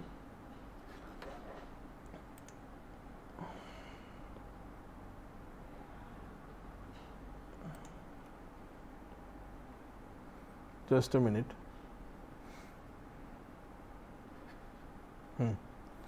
आ गया, स्टार्ट करते हैं। उसमें लिखा हुआ है special provision for the non resident and foreign companies, particulars section 115AB AC and AD। Okay, 115AB पहले समझते हैं, फिर AC समझेंगे एंड देन लास्ट में क्या समझेंगे, AD। तो किसको एप्लीकेबल होगा? तो उसमें लिखा हुआ है ओवरसीज फाइनेंशियल ऑर्गेनाइजेशन, मतलब ऐसी ऑर्गेनाइजेशंस जो ओवरसीज हैं, और कौन सी ऑर्गेनाइजेशंस हैं, फाइनेंशियल ऑर्गेनाइजेशन। उसके बाद applicable for the units of UTI, उन्होंने यूनिट ट्रस्ट ऑफ इंडिया के यूनिट्स परचेस किए, and mutual funds purchase in foreign currency. ठीक है, मतलब UTI प्लस म्यूचुअल फंड्स जो उसने किस में परचेस किए, फॉरेन करेंसी में परचेस किए। ओके, तो इस केस में सेक्शन कौन सा एप्लीकेबल होगा, 115AB। टैक्स रेट क्या है? अगर वो उस असेट को बेचते हैं, क्या बेचते हैं, यूनिट्स प्लस म्यूचुअल फंड्स, जो उन्होंने कैसे अक्वायर किए हो, डॉलर्स में या फिर किस में, फॉरेन करेंसी में अक्वायर किए हो, तो उनको कितना टैक्स पे करना पड़ेगा, 10% टैक्स पे करना है। फ्रेंड्स ध्यान से सुनिएगा, म्यूचुअल फंड्स हो या फिर क्या हो, यूनिट्स ऑफ UTI जो उन्होंने किस में परचेस किए हो, फॉरेन करेंसी में परचेस किए हो, तो in that case the 10% tax rate is available. उसके बाद आगे सेक्शन 28, सेक्शन 115AB, ये कंटिन्यू है नीचे, section 28 to 44C and section 57। तो 28 to 44C आप सब लोगों को पता है कि वो किसका है, PGBP का है, 28 से लेके 44C तक। सेक्शन 57 IFOS का है। तो क्या आपको कोई उसका बेनिफिट मिलेगा? तो यहाँ पे डैश किया हुआ है, मतलब आपको कोई बेनिफिट मिलेगा नहीं। क्या चैप्टर 6A मतलब 80C से 80U के कोई बेनिफिट आपको मिलेंगे? तो आंसर आएगा नॉट एप्लीकेबल। ठीक है, बिलीव मी फ्रेंड्स, ये जो चैप्टर हम डिस्कस कर रहे हैं ये ज़्यादा से ज़्यादा आपको 1 या 2 मार्क्स में आ सकता है। ये वाला जो पार्ट हम कर रहे हैं, स्पेसिफिकली नॉन रेसिडेंट की मैं बात कर रहा हूँ। अगर वो पूछना चाहेंगे तो वो जो हमने आगे वाला सम किया उसके अंदर वो लोग पूछ सकते हैं, या फिर DTAA के कॉम्बिनेशन में कुछ पूछ सकते हैं। First proviso to section 48 indexation, तो नॉट एप्लीकेबल ना, क्योंकि वो तो सिर्फ शेयर्स एंड सिक्योरिटीज़ के लिए था, तो इस केस में तो वो एप्लीकेबल होगा नहीं। ठीक है, तो ये आपको याद रखना है। सेकेंड प्रोविजो टू सेक्शन 48, यहाँ पे सेक्शन 48 आना चाहिए। तो क्या आपको सेक्शन 48 का कोई बेनिफिट मिलेगा? नहीं मिलेगा। ओके, उसके बाद set off and carry forward of losses, तो set off carry forward and set off losses, carry forward and क्या लिखा हुआ है, broad forward, possible subject to क्या लिखा हुआ है, चैप्टर 6A। ठीक है, मतलब आपको उसकी इफेक्ट मिल सकती है, बट चैप्टर 6A के बेनिफिट के बाद, तो सर चैप्टर 6A के बेनिफिट का तो यहाँ पे कुछ लिखा ही नहीं है। यहाँ पे हमने डिस्कस किया ना चैप्टर 6A, ये वाला पार्ट। ठीक है, यहाँ पे लिखा हुआ है नॉट एप्लीकेबल, तो ये सेट ऑफ का क्यों लिखा हुआ है? तो subject to chapter 6A common line आ चुकी है। ठीक है, तो चैप्टर 6A का डिडक्शन मिलने वाला नहीं है, तो आप उसको पूरा सेट ऑफ कर सकते हो, याद रहेगा। तो ये आपको ध्यान रखना है। सेक्शन 115AB अदर इनकम, तो उसमें लिखा हुआ है चैप्टर 6A क्या होगा, अवेलेबल होगा। तो यहाँ पे ये समझ गए, तो ये इसकी बात कर रहा था। तो अदर इनकम होगी तो फिर उस केस में चैप्टर 6A का हम आपको क्या करने देंगे, सेट ऑफ करने देंगे। तो आप वो स्पेसिफाइड इनकम की तरह नहीं ट्रीट करते, स्पेसिफाइड साइंटिफिक रिसर्च एक्सपेंडिचर होता है या स्पेसिफाइड बिजनेस, तो उसको एज गुड एज आप इसको ऐसा ही मान लो, इसके अंदर कोई फ़र्क नहीं है। याद रहेगा, अगर कोई अदर इनकम होगी तो आपको चैप्टर 6A का डिडक्शन मिलेगा, तो अदर इनकम के सामने हम लॉस भी क्या करने देंगे, सेट ऑफ करने देंगे। ठीक है, I hope you are getting my point. उसके बाद अदर इनकम कैसे टैक्सेबल होगा, तो वो तो नॉर्मल रेट से टैक्सेबल होगा। Exemption from filing return of income, no, कोई भी एग्जेम्पशन नहीं है। ठीक है ना, मतलब नॉट एप्लीकेबल, कोई भी एग्जेम्पशन नहीं है, मतलब they have must have to file their return of income. Okay, उसके बाद TDS प्रोविज़न, ये इंपॉर्टेंट है, ये आपको याद रखना है। TDS हम जूम लेक्चर्स लेंगे, उसके अंदर डिस्कशन करेंगे। उसमें लिखा हुआ है सेक्शन 196B, तो उसमें लिखा है 10% at the time of credit of income to the account of the pay. कितना % TDS आपको डिडक्ट करना है, 10%। अगर नॉन रेसिडेंट हुआ कोई फाइनेंशियल ऑर्गेनाइजेशन जो ओवरसीज में लोकेटेड है, उनके पास म्यूचुअल फंड्स होते हैं या units of UTI, what is the tax rate, 10%। Chapter 6A का बेनिफिट नहीं मिलेगा, सेट ऑफ करने को नहीं मिलेगा। अदर इनकम होगी तो सेट ऑफ करने को मिलेगा, बट चैप्टर 6A की इफेक्ट देने के बाद मिलेगा। ठीक है, तो ये आपको क्या रखना है, याद रखना है और समझ लेना है। उसके बाद आगे देखो, ठीक है, ठीक है, वही टेबल कंप्लीट हो रहा है। ओके, अभी आगे आ जाते हैं वापस। ये था आपके लिए 115 कौन सा, AB। अभी हम डिस्कस करने जा रहे हैं सेक्शन 115 AC। तो उसमें लिखा हुआ है non resident including the financial corporation. Okay, so non resident including financial corporation, तो उसमें नंबर वन लिखा हुआ है एप्लीकेबल किसके लिए होगा, तो bonds of an Indian company issued abroad and purchase in, किसके अंदर परचेस किया हो, फॉरेन करेंसी के अंदर उन्होंने परचेस किया हो। ठीक है, मतलब bonds of an Indian company issued abroad, मतलब कहाँ इश्यू कहाँ हुआ है, अब्रॉड, मतलब फॉरेन कंट्री के अंदर।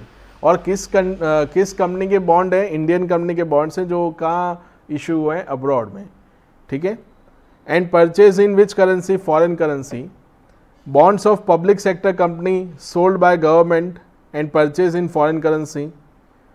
ठीक है, तो bonds of a public sector company, okay, sold by government and the purchase in which currency, foreign currency. And GDR purchase in foreign currency, तो किसके GDR हो सकते हैं, इंडियन कंपनी के या इशूइंग GDR लिस्टेड इन क्या लिखा हुआ है, इंडिया।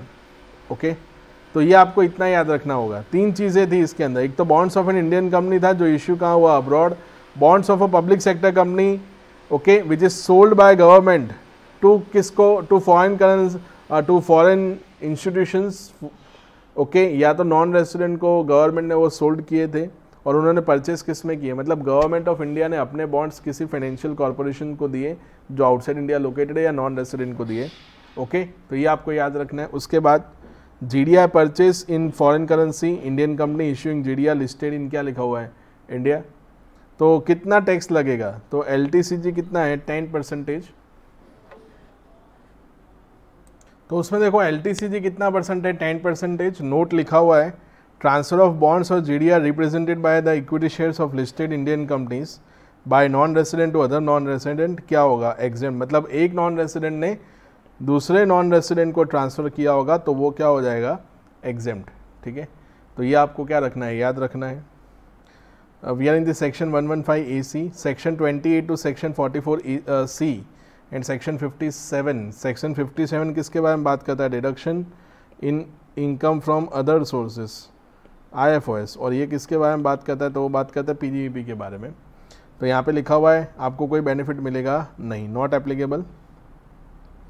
चैप्टर 6 से कोई भी बेनिफिट मिलेगा नहीं। First proviso not applicable, second proviso not applicable, indexation benefit नहीं मिलेगा। सेकंड प्रोविजो में वही है।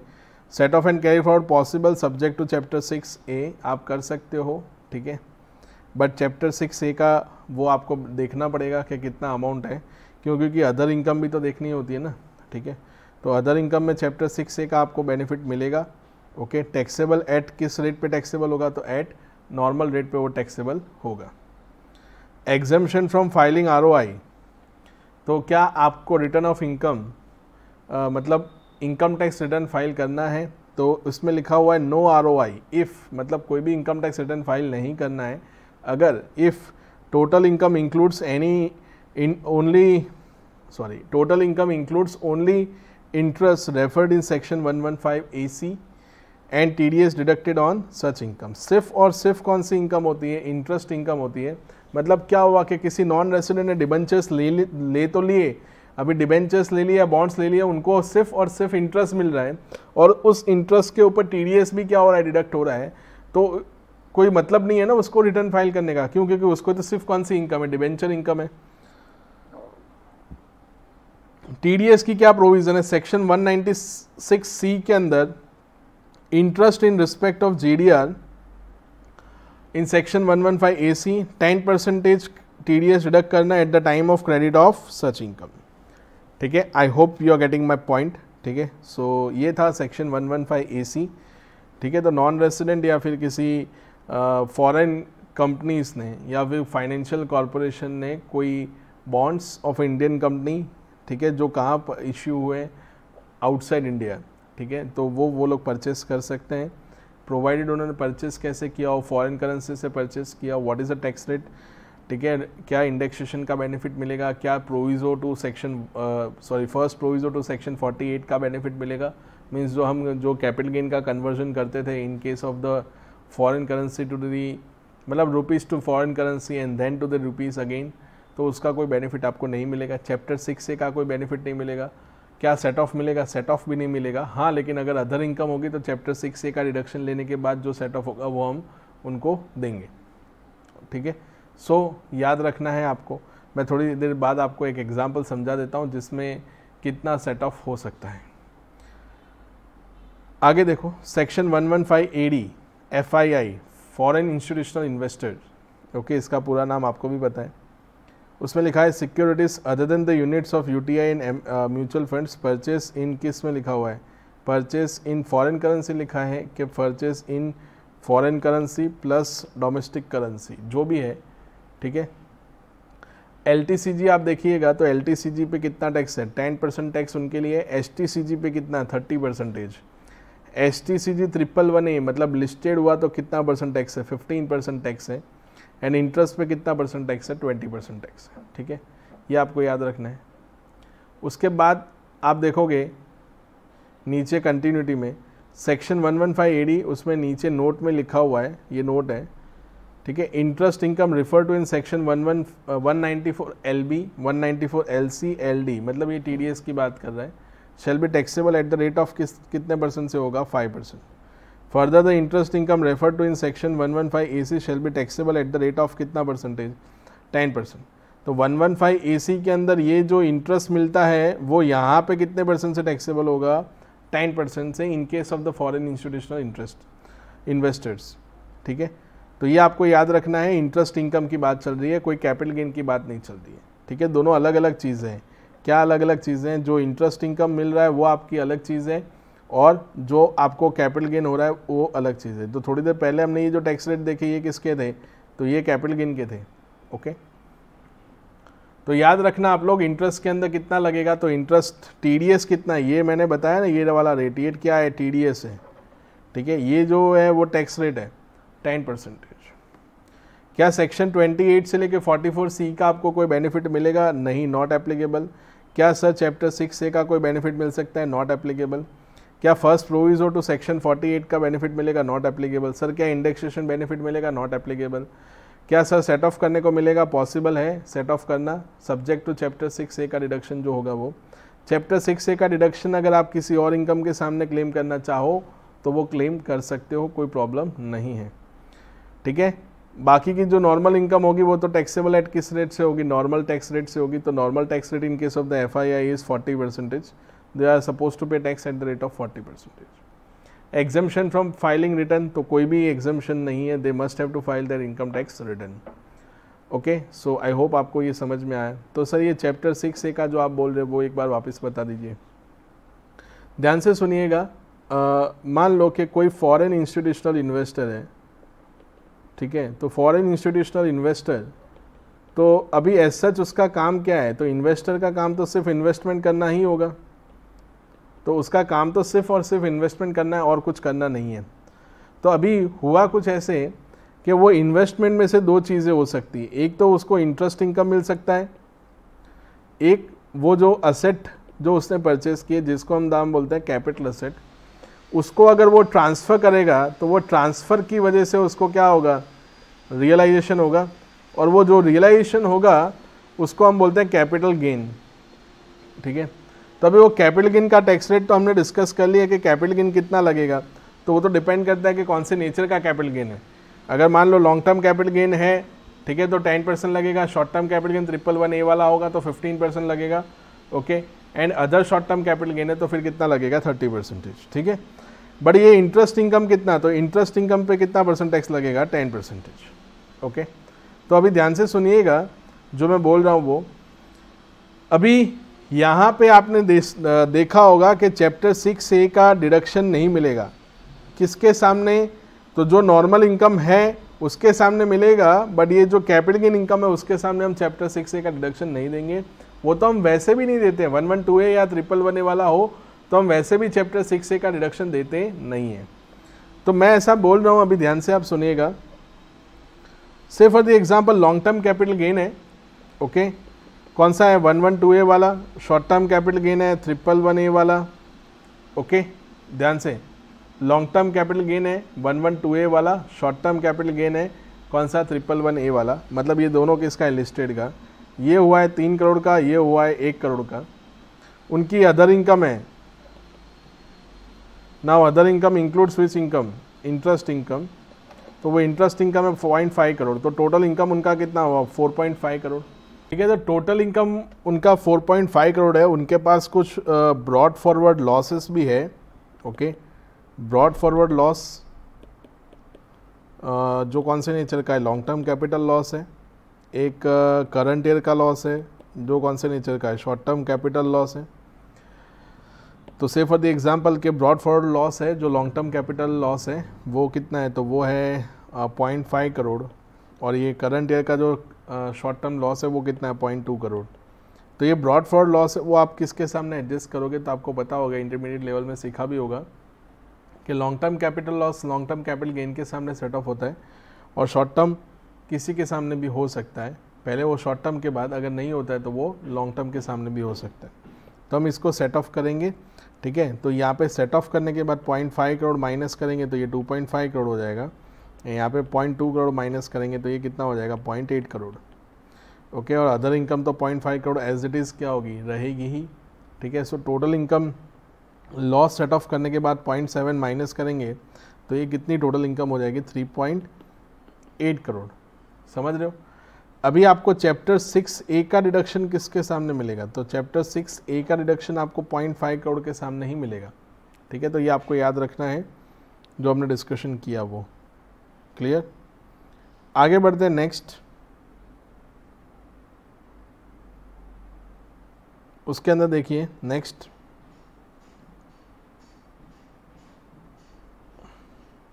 टीडीएस प्रोविज़न, तो 196D।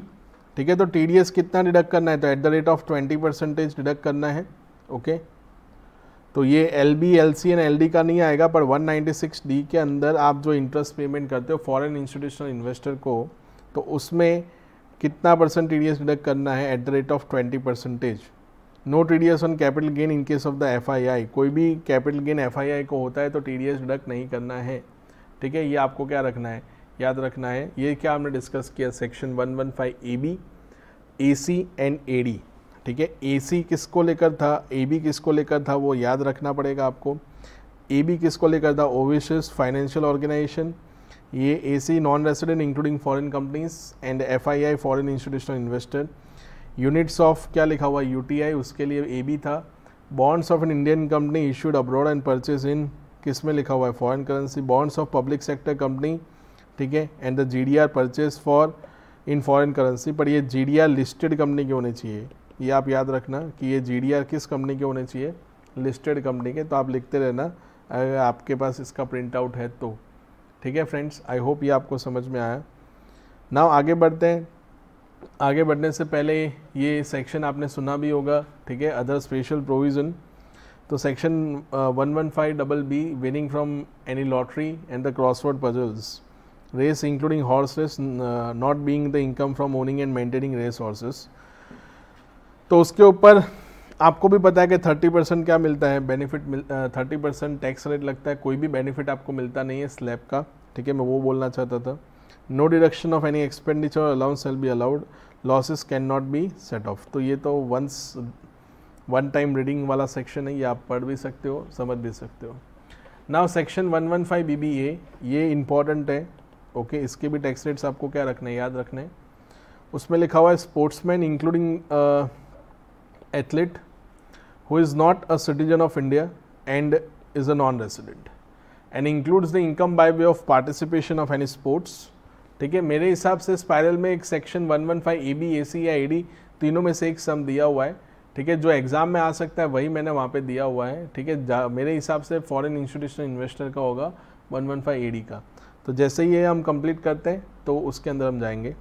फिर वहाँ पे लिखा है एडवर्टीजमेंट है, ये एडवांसेस नहीं है, ये एडवर्टीजमेंट है, ठीक है। तो अगर आप कोई नॉन रेसिडेंट स्पोर्ट्समैन होता है, ठीक है, अगर वो किस में जाके पार्टिसिपेट करता है एडवर्टीजमेंट में, तो वो 20% contribution to articles relating to the any game, तो 20%। तो ये जो नॉन रेसिडेंट स्पोर्ट्समैन होते हैं, ठीक है, जो किसी स्पोर्ट्स के अंदर पार्टिसिपेशन करते हैं, ठीक है, और अगर वो कोई गेम में पार्टिसिपेशन करते हैं या फिर एडवर्टीजमेंट में आते हैं या फिर कोई आर्टिकल लिख के देते हैं, आपको पता होगा कि इंटरव्यूज़ वगैरह वो लोग देते हैं, तो उन दैट केस कितना % टैक्स उनको पे करना है, 20%। Non resident sports association of the institution they are suppose to be tax rate at the rate of 20%। Okay, ये आपको याद रखना है। और आपको ये भी याद रखना है कि TDS का प्रोविज़न भी इसके अंदर सेम टू सेम ही है, ठीक है। उसके बाद लिखा हुआ है being an entertainer who is not citizen of India, तो कितना % पे करना है, 20%। तो ये जो लाइव इन कंसर्ट होते हैं, जो फॉरेन सिंगर्स आते हैं, ठीक है, कोई भी, मुझे इतने नाम नहीं पता, थोड़े अजीब से नाम होते हैं उनके, ठीक है, तो मुझे नहीं पता, तो कितना % टैक्स उनको पे करना है, 20% टैक्स इंडिया में पे करना है, याद रहेगा। सो ये आप ध्यान रखना और समझ भी लेना, ठीक है। सेक्शन 47, तो जैसा कि मैंने आपको बताया था कि इन case of the GDR, the global deposit receipt, तो टैक्स के बेनिफिट जो सेक्शन आपको कौन से सेक्शन में देके रखे, 115AC के अंदर, ध्यान से सुनिएगा, 115AC, ठीक है। ACA is for the resident, AC is for the non resident. तो we are in the non resident chapter, okay. तो हम डिस्कस करें 115AC। The tax benefit are only for GDR issued by a listed company made outside India by a non resident, ठीक है, to the another non resident is exempt from capital gain tax. मतलब एक non resident ने दूसरे non resident को GDR बेचे, कौन सी company के GDR, जो इंडियन कंपनी है, और वो इंडियन कंपनी कौन सी है, वो इंडियन कंपनी कौन सी कंपनी है, लिस्टेड कंपनी है। तो फिर सेक्शन 47 में इसको क्या कहा जाएगा, not treated as transfer, okay. तो वो एग्जाम्पल नीचे दिया हुआ है, उसको हम समझते हैं अच्छे से, तो आपको ज़्यादा आइडिया आएगा कि क्या एग्जाम्पल दिया हुआ है, ठीक है। फ्रेंड्स देखो, नीचे एक एग्जाम्पल दिया हुआ है, तो if GDR represented by shares of issuing company being a listed company, okay. तो जैसा कि हमने डिस्कस किया कि non resident to non resident होगा, तो फिर हम क्या करेंगे, कोई भी टैक्स लगाएंगे नहीं, ठीक है। तो वहाँ पे दिया हुआ है, आप देखोगे तो non resident to non resident to non resident to, यहाँ पे देखो ये मिस्टर D आ गया, फिर मिस्टर E आ गया। तो मिस्टर C मीन्स जो नॉन रेसिडेंट है, ओके, उन्होंने किसको दिए, तो मिस्टर C ने मिस्टर D को दिए। तो मिस्टर D कौन है, यहाँ पे लिखा नहीं हुआ है, तो मैं यहाँ पे लिख देता हूँ ये नॉन रेसिडेंट है, ठीक है ना। तो ये हटा देता हूँ मैं D यहाँ से, और मिस्टर E को उन्होंने दिया हुआ है जो रेसिडेंट है, ठीक है। तो ये भी हटा देता हूँ मैं यहाँ से। तो यहाँ से मतलब नॉन रेसिडेंट से नॉन रेसिडेंट गया, तो उस पर तो कोई कैपिटल गेन लगेगा नहीं। मतलब देखो, इसने ये एक्विजिशन कब किया था, 1 जनवरी 2018 को, और उन्होंने बेचा कब, 30/6/2019 को बेचा, ओके। तो अभी इस केस में होगा क्या, ये जो 20 रुपीज़ जो उनका कैपिटल अप्रिशिएशन हुआ, उस पर कोई टैक्स नहीं लगेगा। वैसे ही यहाँ पे 70 पे कोई टैक्स नहीं लगेगा, वैसे ही यहाँ पे 50 पे कोई टैक्स नहीं लगेगा, है ना। 150 माइनस 100 करूँगा तो यहाँ पे अभी आप देखिएगा, ये नॉन रेसिडेंट से कहाँ गया, रेसिडेंट के पास। ओके तो यहाँ पे क्या होगा 300 माइनस 150, मतलब ये 150 पे क्या लगेगा, टैक्स लगेगा। क्यों? क्योंकि उसने किसको दिया, नॉन रेसिडेंट को दिया। वैसे ही मिस्टर ई ने आगे किसी और को दिया होगा, वैसे ही उसने कितने में बेचा, 400, उसने लिया था कितने में, 300 में, तो ये 100 रुपीज़ पे क्या लगेगा, टैक्स लगेगा। I hope you are getting my point. ठीक है, ऐसा आपको याद रखना है। नॉन रेसिडेंट और नॉन रेसिडेंट हुआ तो फिर उस केस में हम क्या दे देंगे, एग्जाम्पशन दे देंगे अंडर सेक्शन 47। तो ऐसा भी तो हो सकता है कि रेसिडेंट टू नॉन रेसिडेंट गया, फिर नॉन रेसिडेंट गया, फिर रेसिडेंट गया, फिर वापस नॉन रेसिडेंट गया। ठीक है, तो ऐसा भी हो सकता है। तो रेसिडेंट टू नॉन रेसिडेंट ये टैक्स लगेगा, non resident to resident no tax, non resident to resident again tax, non resident to resident non resident, तो अगेन क्या लगेगा, टैक्स। ठीक है, सो कुछ भी हो सकता है। ठीक है, आपको इतना याद रखना है। फाइनल लेवल पे ये पूछ सकते हैं GDR वाला topic. Then the residential status of company, the residential status of company we will start from the next lecture. उससे पहले जो स्पाइरल में देख के रखा है उसको हम कंक्लूड करते हैं। Okay, page number 275 I think so था, assessment of non resident. Okay, so उसमें आप देखोगे तो सेक्शन 115 AD आपको जो करवाया वो। ओके, तो उसके अंदर आप देखिएगा, tax on the foreign institutional investor from the securities and the capital gain arising from the transfer. Okay, where the total income of foreign institutional investor includes applicable rate of tax, तो interest income in respect of the securities other than the units referred in section 115 AB और 115 AC। ठीक है, तो उसके अंदर 20% interest income है। पर अगर 115 AC वाला हुआ, मतलब जो बॉन्ड्स वगैरह परचेस किए, तो उसके ऊपर तो 10% था ना, थोड़ी देर पहले हमने डिस्कस किया था। ठीक है, तो यहाँ पे ये आपको याद रखना है। ओके, सो ये जो अमाउंट है, ये वाला अमाउंट यहाँ पे आपने देखा होगा, ये वाला, ये इंटरेस्ट कितना परसेंटेज है, 20%। मैं किसकी बात कर रहा हूँ, सेक्शन 115 AD का। AB एंड AC मैंने जानबूझ के नहीं दिया है, क्योंकि इतना आप पढ़ोगे तो सफिशिएंट है। AD वाला मैंने स्पेसिफिकली दिया हुआ है इसके अंदर। ठीक है, इंटरेस्ट इनकम, उसके अंदर TDS मैंने आपको बता दिया 5%। Interest income refer to in section 115 AC, तो 115 AC में जो इंटरेस्ट इनकम रेफर किया है बॉन्ड्स के रिलेटेड, तो उसके अंदर कितना परसेंट लगेगा, 10%। Income of short term capital gain, तो आप वो एक बार पढ़ लेना, उसके अंदर कोई प्रॉब्लम नहीं आएगी। आपको की नोट्स दी हुई है तो आप वो भी कर सकते हो, कोई प्रॉब्लम नहीं आनी चाहिए। ठीक है, अभी हम सम करते हैं। ओके, ये इम्पॉर्टेंट मार्क कर लेना, एग्ज़ाम में वो लोग आपको पूछ सकते हैं। ठीक है, इसलिए मैं बता रहा हूँ। ओके, सो मैं यहाँ पे लिख देता हूँ, हम जो कर रहे हैं वो किसका था, non resident plus FII। Okay बेटा, याद रहेगा ना किसका बात कर रहे थे हम, FII प्लस नॉन रेसिडेंट का भी। ठीक है, सो स्टार्ट करते हैं क्वेश्चन। ओके, तो देखो उसके अंदर लिखा हुआ है, McKenzie limited is a foreign company which is been notified as a foreign institutional investor by the government. It furnish the following data for the computation of its income for the year ended 31 March 2019। एक साल पुराना question है, but कोई बात नहीं। उसमें shares है रिलायंस के, टिस्को, टेल्को। ठीक है, GDR नहीं है, शेयर से, ध्यान से। परचेस प्राइस 10 लाख में लिया था, सेलिंग प्राइस 14 लाख है। LTCG नेचर तो उन्होंने बता दिया। Purchase price 12, selling price 16, nature क्या है, LTCG। टेल्को 10 लाख 18 लाख में बेचा है, एंड द नेचर क्या है, STCG। The following were the dividends received, तो ये डिविडेंड उनको रिसीव्ड हुआ है 10,40,000, 10,70,000, 10,50,000।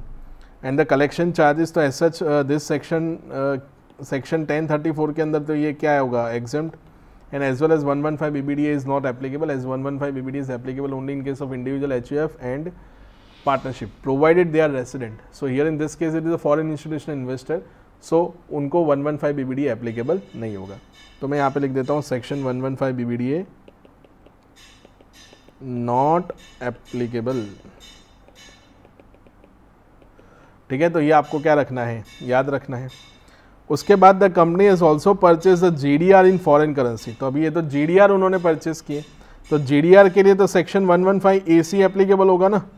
तो 115 AC में जो टैक्स रेट देके रखा है, तो 115 AC के अंदर टैक्स रेट कितना देके रखा है, 10% है वो एप्लीकेबल होगा। तो सर ये शेयर्स वाले में क्या एप्लीकेबल होगा, तो उसमें होगा 115 AD, ठीक है, वो हम थोड़ी देर में कर रहे हैं सम का सॉल्यूशन।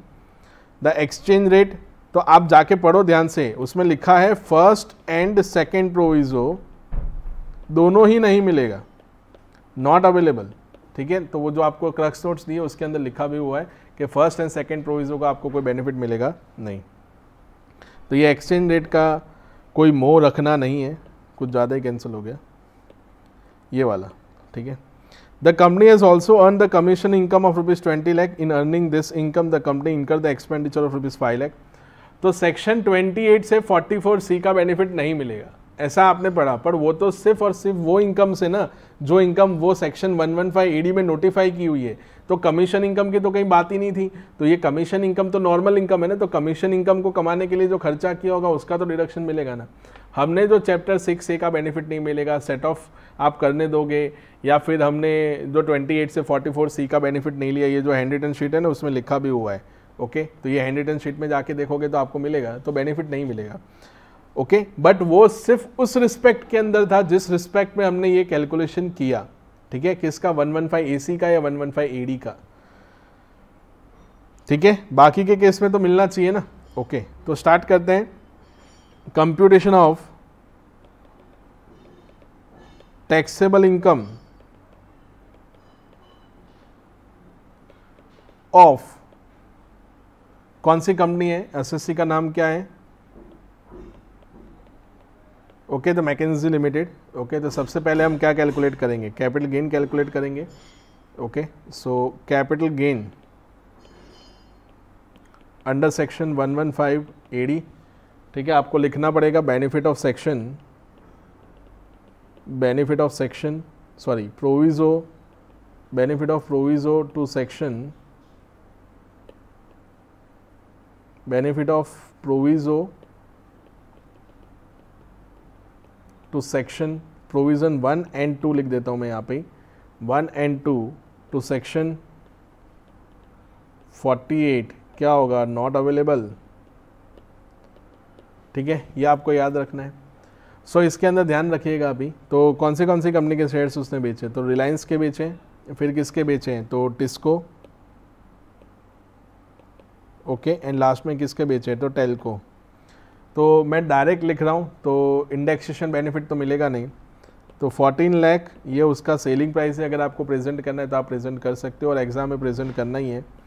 माइनस कितना करूँगा, 10 लाख, तो आपका 4 लाख रुपीज़ का क्या आएगा, लॉन्ग टर्म कैपिटल गेन। तो मैं यहाँ पे लिख देता हूँ लॉन्ग टर्म कैपिटल गेन कितना आया, 4 लाख, ओके फ्रेंड्स, ठीक है। उसके बाद हम बात करते हैं टिस्को। तो टिस्को के शेयर्स उन्होंने कितने में बेचे, वो स्पाइरल में देखिएगा। तो सेलिंग प्राइस 16 लाख रुपए है और उन्होंने लिया कितने में, तो 12 लाख रुपए में। तो 4 लाख रुपीज़ का क्या होगा, अगेन उनके अंदर लॉन्ग टर्म कैपिटल गेन होगा, ठीक है, ये याद रखना। उसके बाद टेल्को, तो अभी टेल्को के अंदर क्या है, तो टेल्को के अंदर शेयर्स हैं वो उन्होंने बेचे हैं 18 लाख रुपए में, लिए थे कितने में, 10 लाख रुपए में। तो ये 8 लाख रुपए का क्या हो गया, तो ये हो गया शॉर्ट टर्म कैपिटल गेन। इसके अंदर होगा 1111A, ये होगा 112A, ये होगा 112A, ठीक है, क्लियर, ये आपको याद रखना है। तो ये आपका तो हो गया टोटल कैपिटल गेन। अभी जो सेल ऑफ GDR था, तो सेल ऑफ GDR पर सर यहाँ पे तो कहीं लिखा नहीं है कि आपने किसको बेचा है, रेसिडेंट को बेचा है या नॉन रेसिडेंट को बेचा है, तो ऐसा कहीं लिखा नहीं है। तो अगर नॉन रेसिडेंट को बेचा होता तो एग्जेम्प्ट होता, थोड़ी देर पहले हमने वो डिस्कस किया, non resident to non resident exempt होता है। बट यहाँ पे जो GDR हमने बेचे वो किसको बेचे होंगे, तो मैं अज्यूम कर रहा हूँ, अज्यूम्ड ट्रांसफ़र टू, किसको ट्रांसफ़र किए होंगे, टू रेसिडेंट, मतलब ये जो GDR होंगे वो किसको ट्रांसफ़र किए होंगे, रेसिडेंट को क्या किए होंगे, ट्रांसफ़र किए होंगे, ठीक है। तो अभी क्या होगा, तो सेल प्राइस कितना है, कितने में आपने उसको बेचा है, तो सेल प्राइस कितना है, तो 3 लाख रुपीज़ है। उसमें से हम माइनस करेंगे क्या, तो कॉस्ट ऑफ एक्विजिशन। तो कॉस्ट ऑफ एक्विजिशन आप माइनस करोगे कितना है, 2,10,000। सो द कैपिटल गेन कितना आएगा, तो long term capital gain will be 90,000 rupees. याद रहेगा, ओके। तो इन सब का अभी आपको टोटल करना है, ओके, तो total capital gain means total capital gain आपका कितना होगा? सो 4 lakh 8 8 plus 8 16,90,000 total capital gain होगा। फिर उनकी बिजनेस इनकम भी कुछ दे के रखी है आपको, तो उनका बिजनेस इनकम कितना होगा? तो उनकी रिसिप्ट कुछ कितनी है? तो 20 लाख रुपए रिसिप्ट है और 5 लाख रुपए उनको क्या हो रहा है? खर्चा हो रहा है ना। सो एक्सपेंस उनका कितना हुआ? तो 15 लाख रुपए का इनकम हुआ, 5 लाख रुपए का एक्सपेंस माइनस करने के बाद। ओके, उसके बाद इनकम फ्रॉम अदर सोर्सेज, तो इनकम फ्रॉम अदर सोर्सेज में से कुछ भी नहीं कमाया, तो टोटल करेंगे तो हमें क्या मिलेगा? Gross total income. So the gross total income will be 31 lakh, कितना होगा? 90,000। ओके फ्रेंड्स, उसमें से हमें माइनस करना है चैप्टर 6A का डिडक्शन। सर होता नहीं है, फिर भी आप लिख करते हो। मुझे लिखना है, क्यों? क्योंकि एग्जाम में हो सकता है आप गलती करके आओगे। सो टोटल इनकम कितना होगा? 31 लाख, कितना? 90,000। अभी आपको इसके ऊपर टैक्स का क्या करना है? कैलकुलेशन करना है। So computation of tax liability, तो एक काम करिएगा, इसके अंदर जो टैक्स लायबिलिटी हम निकालेंगे तो उसमें अलग अलग टैक्स लायबिलिटी निकलेगी। तो अभी हम बात करते हैं ये जो 31,90,000 है, 31,90,000 में से कुछ इनकम ऐसी है जो नॉर्मल रेट से जाएगी और कुछ इनकम ऐसी है जो कौन से रेट से जाएगी? स्पेशल रेट से। तो नॉर्मल रेट से कितनी इनकम जाएगी? तो नॉर्मल रेट से जाएगी एक 15 लाख रुपए। तो 15 लाख पे ऐसे तो नॉर्मल भी ज़्यादा है इसमें, क्योंकि FII पे 40% लगेगा। तो 15 लाख का 40% करूँगा तो कितना होगा? 6 लाख रुपए होगा। अभी बात करते हैं स्पेशल की, तो स्पेशल रेट में क्या होगा? तो उनको क्या क्या रिसीव्ड हो रहा है? एक तो उनको कैपिटल गेन हो रहा है ऑन शेयर्स, एंड एक उनको कैपिटल गेन हो रहा है ऑन GDR। तो जो GDR पे कैपिटल गेन हुआ वो तो हमने डिस्कस किया ना, कहाँ टैक्सेबल होगा? 115AC में एट द रेट ऑफ 10% के मुताबिक। और ये जो कैपिटल गेन ऑन शेयर्स होगा तो वो कहाँ टैक्सेबल होगा? Under section 115AD। ओके, उसके अंदर हम कितना टैक्स लगाएंगे तो वो तो डिपेंड करता है कि कितना टैक्स लग सकता है। ठीक है, तो अभी ध्यान से देखिएगा, सेक्शन 115AD, तो GDR के अंदर कितना अमाउंट है? तो GDR के अंदर कुछ 90,000 था, तो 90,000 का कितना परसेंट करना है? 10%। ओके, तो 90,000 का 10%, ठीक है, तो 90,000 का 10% करेंगे तो कितना होगा? तो 9,000 रुपीज़ होगा। ठीक है, ये हो गया 9,000 रुपीज़। अभी हम बात करते हैं सेक्शन 115AD के अंदर। तो 115AD के अंदर कुछ लॉन्ग टर्म भी है, कुछ शॉर्ट टर्म भी है। तो लॉन्ग टर्म कितना गेन है? तो आपने देखा होगा लॉन्ग टर्म जो अमाउंट थी वो थी ये वाली, कितना? ये अमाउंट और ये अमाउंट, तो टोटल कितना होगा? 8 लाख होगा। ठीक है, तो यहाँ पे मैं लिखता हूँ लॉन्ग टर्म कितना होगा? 8 lakh rupees, and short term भी कितना होगा? 8 लाख। तो आपको पता है कि 112A के अंदर 1 लाख रुपए का और बेनिफिट मिलता है। तो ये 7 लाख पे कितना लगेगा? तो 7 लाख पे 10% लगेगा, कितना? 70,000। और ये 8 लाख पे 15% लगेगा, अज्यूमिंग के 111A एप्लीकेबल हो रहा है, मतलब लिस्टेड शेयर्स है। तो ये हो गया 1,20,000।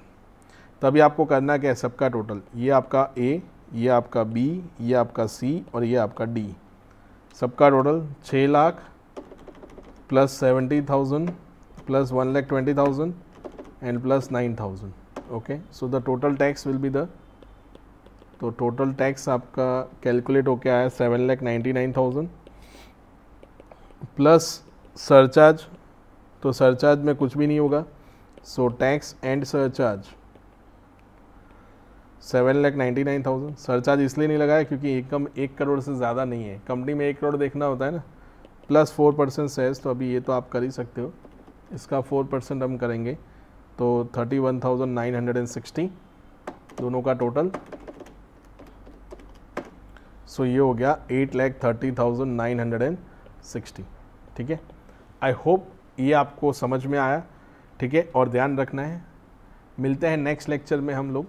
तो नेक्स्ट लेक्चर में जब हम मिलेंगे तो हम असेसमेंट वो जो हमें करना है नॉन रेसिडेंट का कंप्लीट, उसके अंदर जो प्लेस ऑफ इफेक्टिव मैनेजमेंट वाला पार्ट है वो हम क्या करेंगे? कंक्लूड करेंगे। तब तक के लिए गुड बाय एवरीवन, मिलते हैं नेक्स्ट लेक्चर में, अपना बहुत ध्यान रखना। ओके, आई होप अगर कोई डाउट होता है तो आप मुझसे पूछ सकते हो एनी टाइम। ठीक है, बाय एवरीवन।